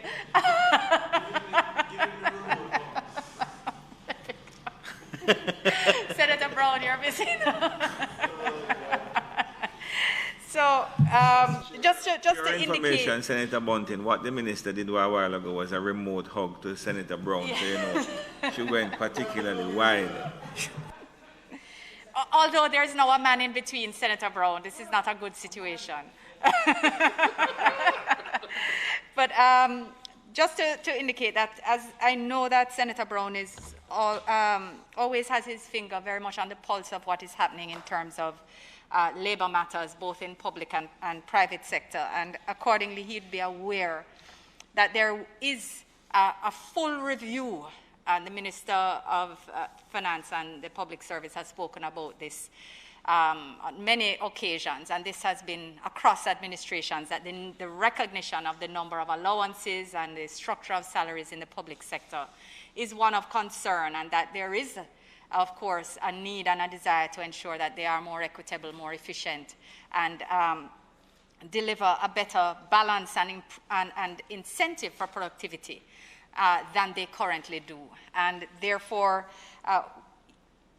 I am sure that he will have noted on a previous occasion your specific proposals, and that they would be treated importantly, but they would be part of a big picture. And of course, we know that while we might want to pay attention to one or two in a structure that has hundreds of allowances, it is important that there be a holistic review of the structure of public sector salaries to make sure we get the best result for our workers. Mr. President, I also want to address the query made by Senator Bunting regarding the operation of the credit provided for under 2.6, and this is where reference is made, sorry, I hope you're hearing me clearly, reference is made to the credit under the income tax amendment being brought now, that is the MSME credit, being applied before the employment tax credit. And I have a helpful example here. And as you know, the employment tax credit is 30% of the income tax, or the sum of the entire specified payment, so HART, ed tax, statutory deductions, HART, etc., together, whichever is the lower. So in this circumstance, I have an example. If a company, if the tax on chargeable income for a company is 1.27, sorry, this just changed on me. Let's make sure I'm looking at the right spreadsheet. Yes. Right. If tax on chargeable income is $475,000, then the corporate tax credit would be applied first, which is $375,000, and that would leave a balance of $100,000, and then the employment tax credit of $100,000 would be applied to that, leaving no tax payable. So it's possible where with a sum such as that, you end up with net zero. And that's how it's applied. So tax on chargeable income, then first your income tax, your MSME credit, and then your employment credit, employment tax credit. That's how it is intended to apply. And in respect of the gender matter, I just want to endorse the importance placed by Senator Scott Motley on the matter of ensuring that there's an appropriate gender lens when ensuring that incentives are applied. And to share that it has in fact been studied. It's not just anecdotal. Empirical evidence exists that where cash transfers are made directly to women, they impact more directly and positively on the household and on communities, because it is studied that men in receipt of direct cash transfer do tend to spend the money in ways which are not productive for the family. And I could share the details of that, but the studies exist, Senator Campbell, and they were not done by me. No. These are so just to say that, you know, this is, you know, sometimes we think that our societies are unique, and perhaps they are in some ways, but in others we are not at all unique. These are phenomena that are replicated the world over. And, you know, institutions like the Grameen Bank will tell you why women are better credit bets than men, and that their entire business model is based on same. And this is not to say that, you know, there are not good men who spend positively and always directly in the interest of their families. Thank you, yes. nor, indeed, wisely, sensibly, positively, and in the interest of their families and businesses. But also, of course, just to recognize that statistically there's a reality that, that credit mechanisms should recognize. So with that, Mr. President, and just recognizing that as much as we have had issues, challenges with women accessing credit, the fact is that we have recognized that where financial institutions have made credit issuances for MSMEs, they have in large percentage been taken up by women, as much as 70% in various instances. So it is important. And Mr.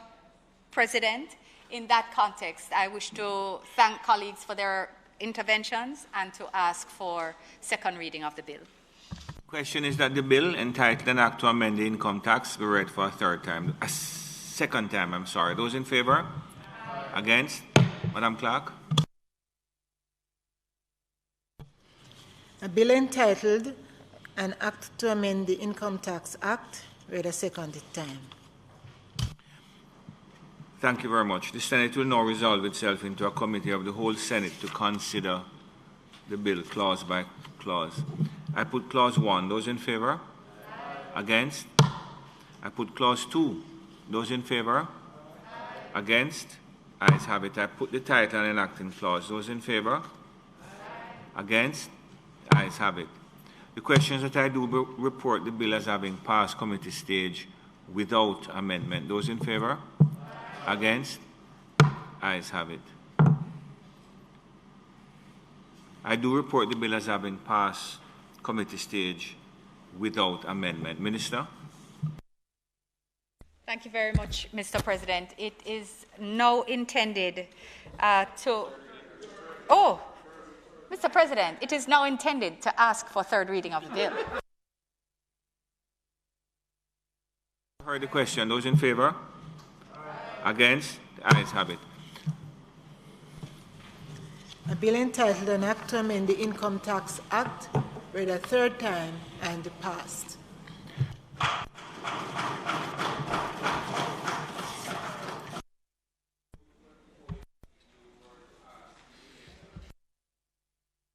Sorry, you were to ask the Senate to approve the committee? I was going to wait till the end, but I'm happy to take it now.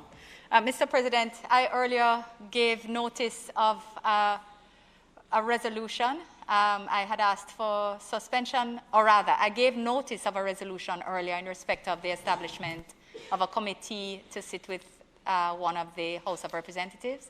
Might standing orders be suspended to allow me to take that motion now? Heard the question. Those in favor?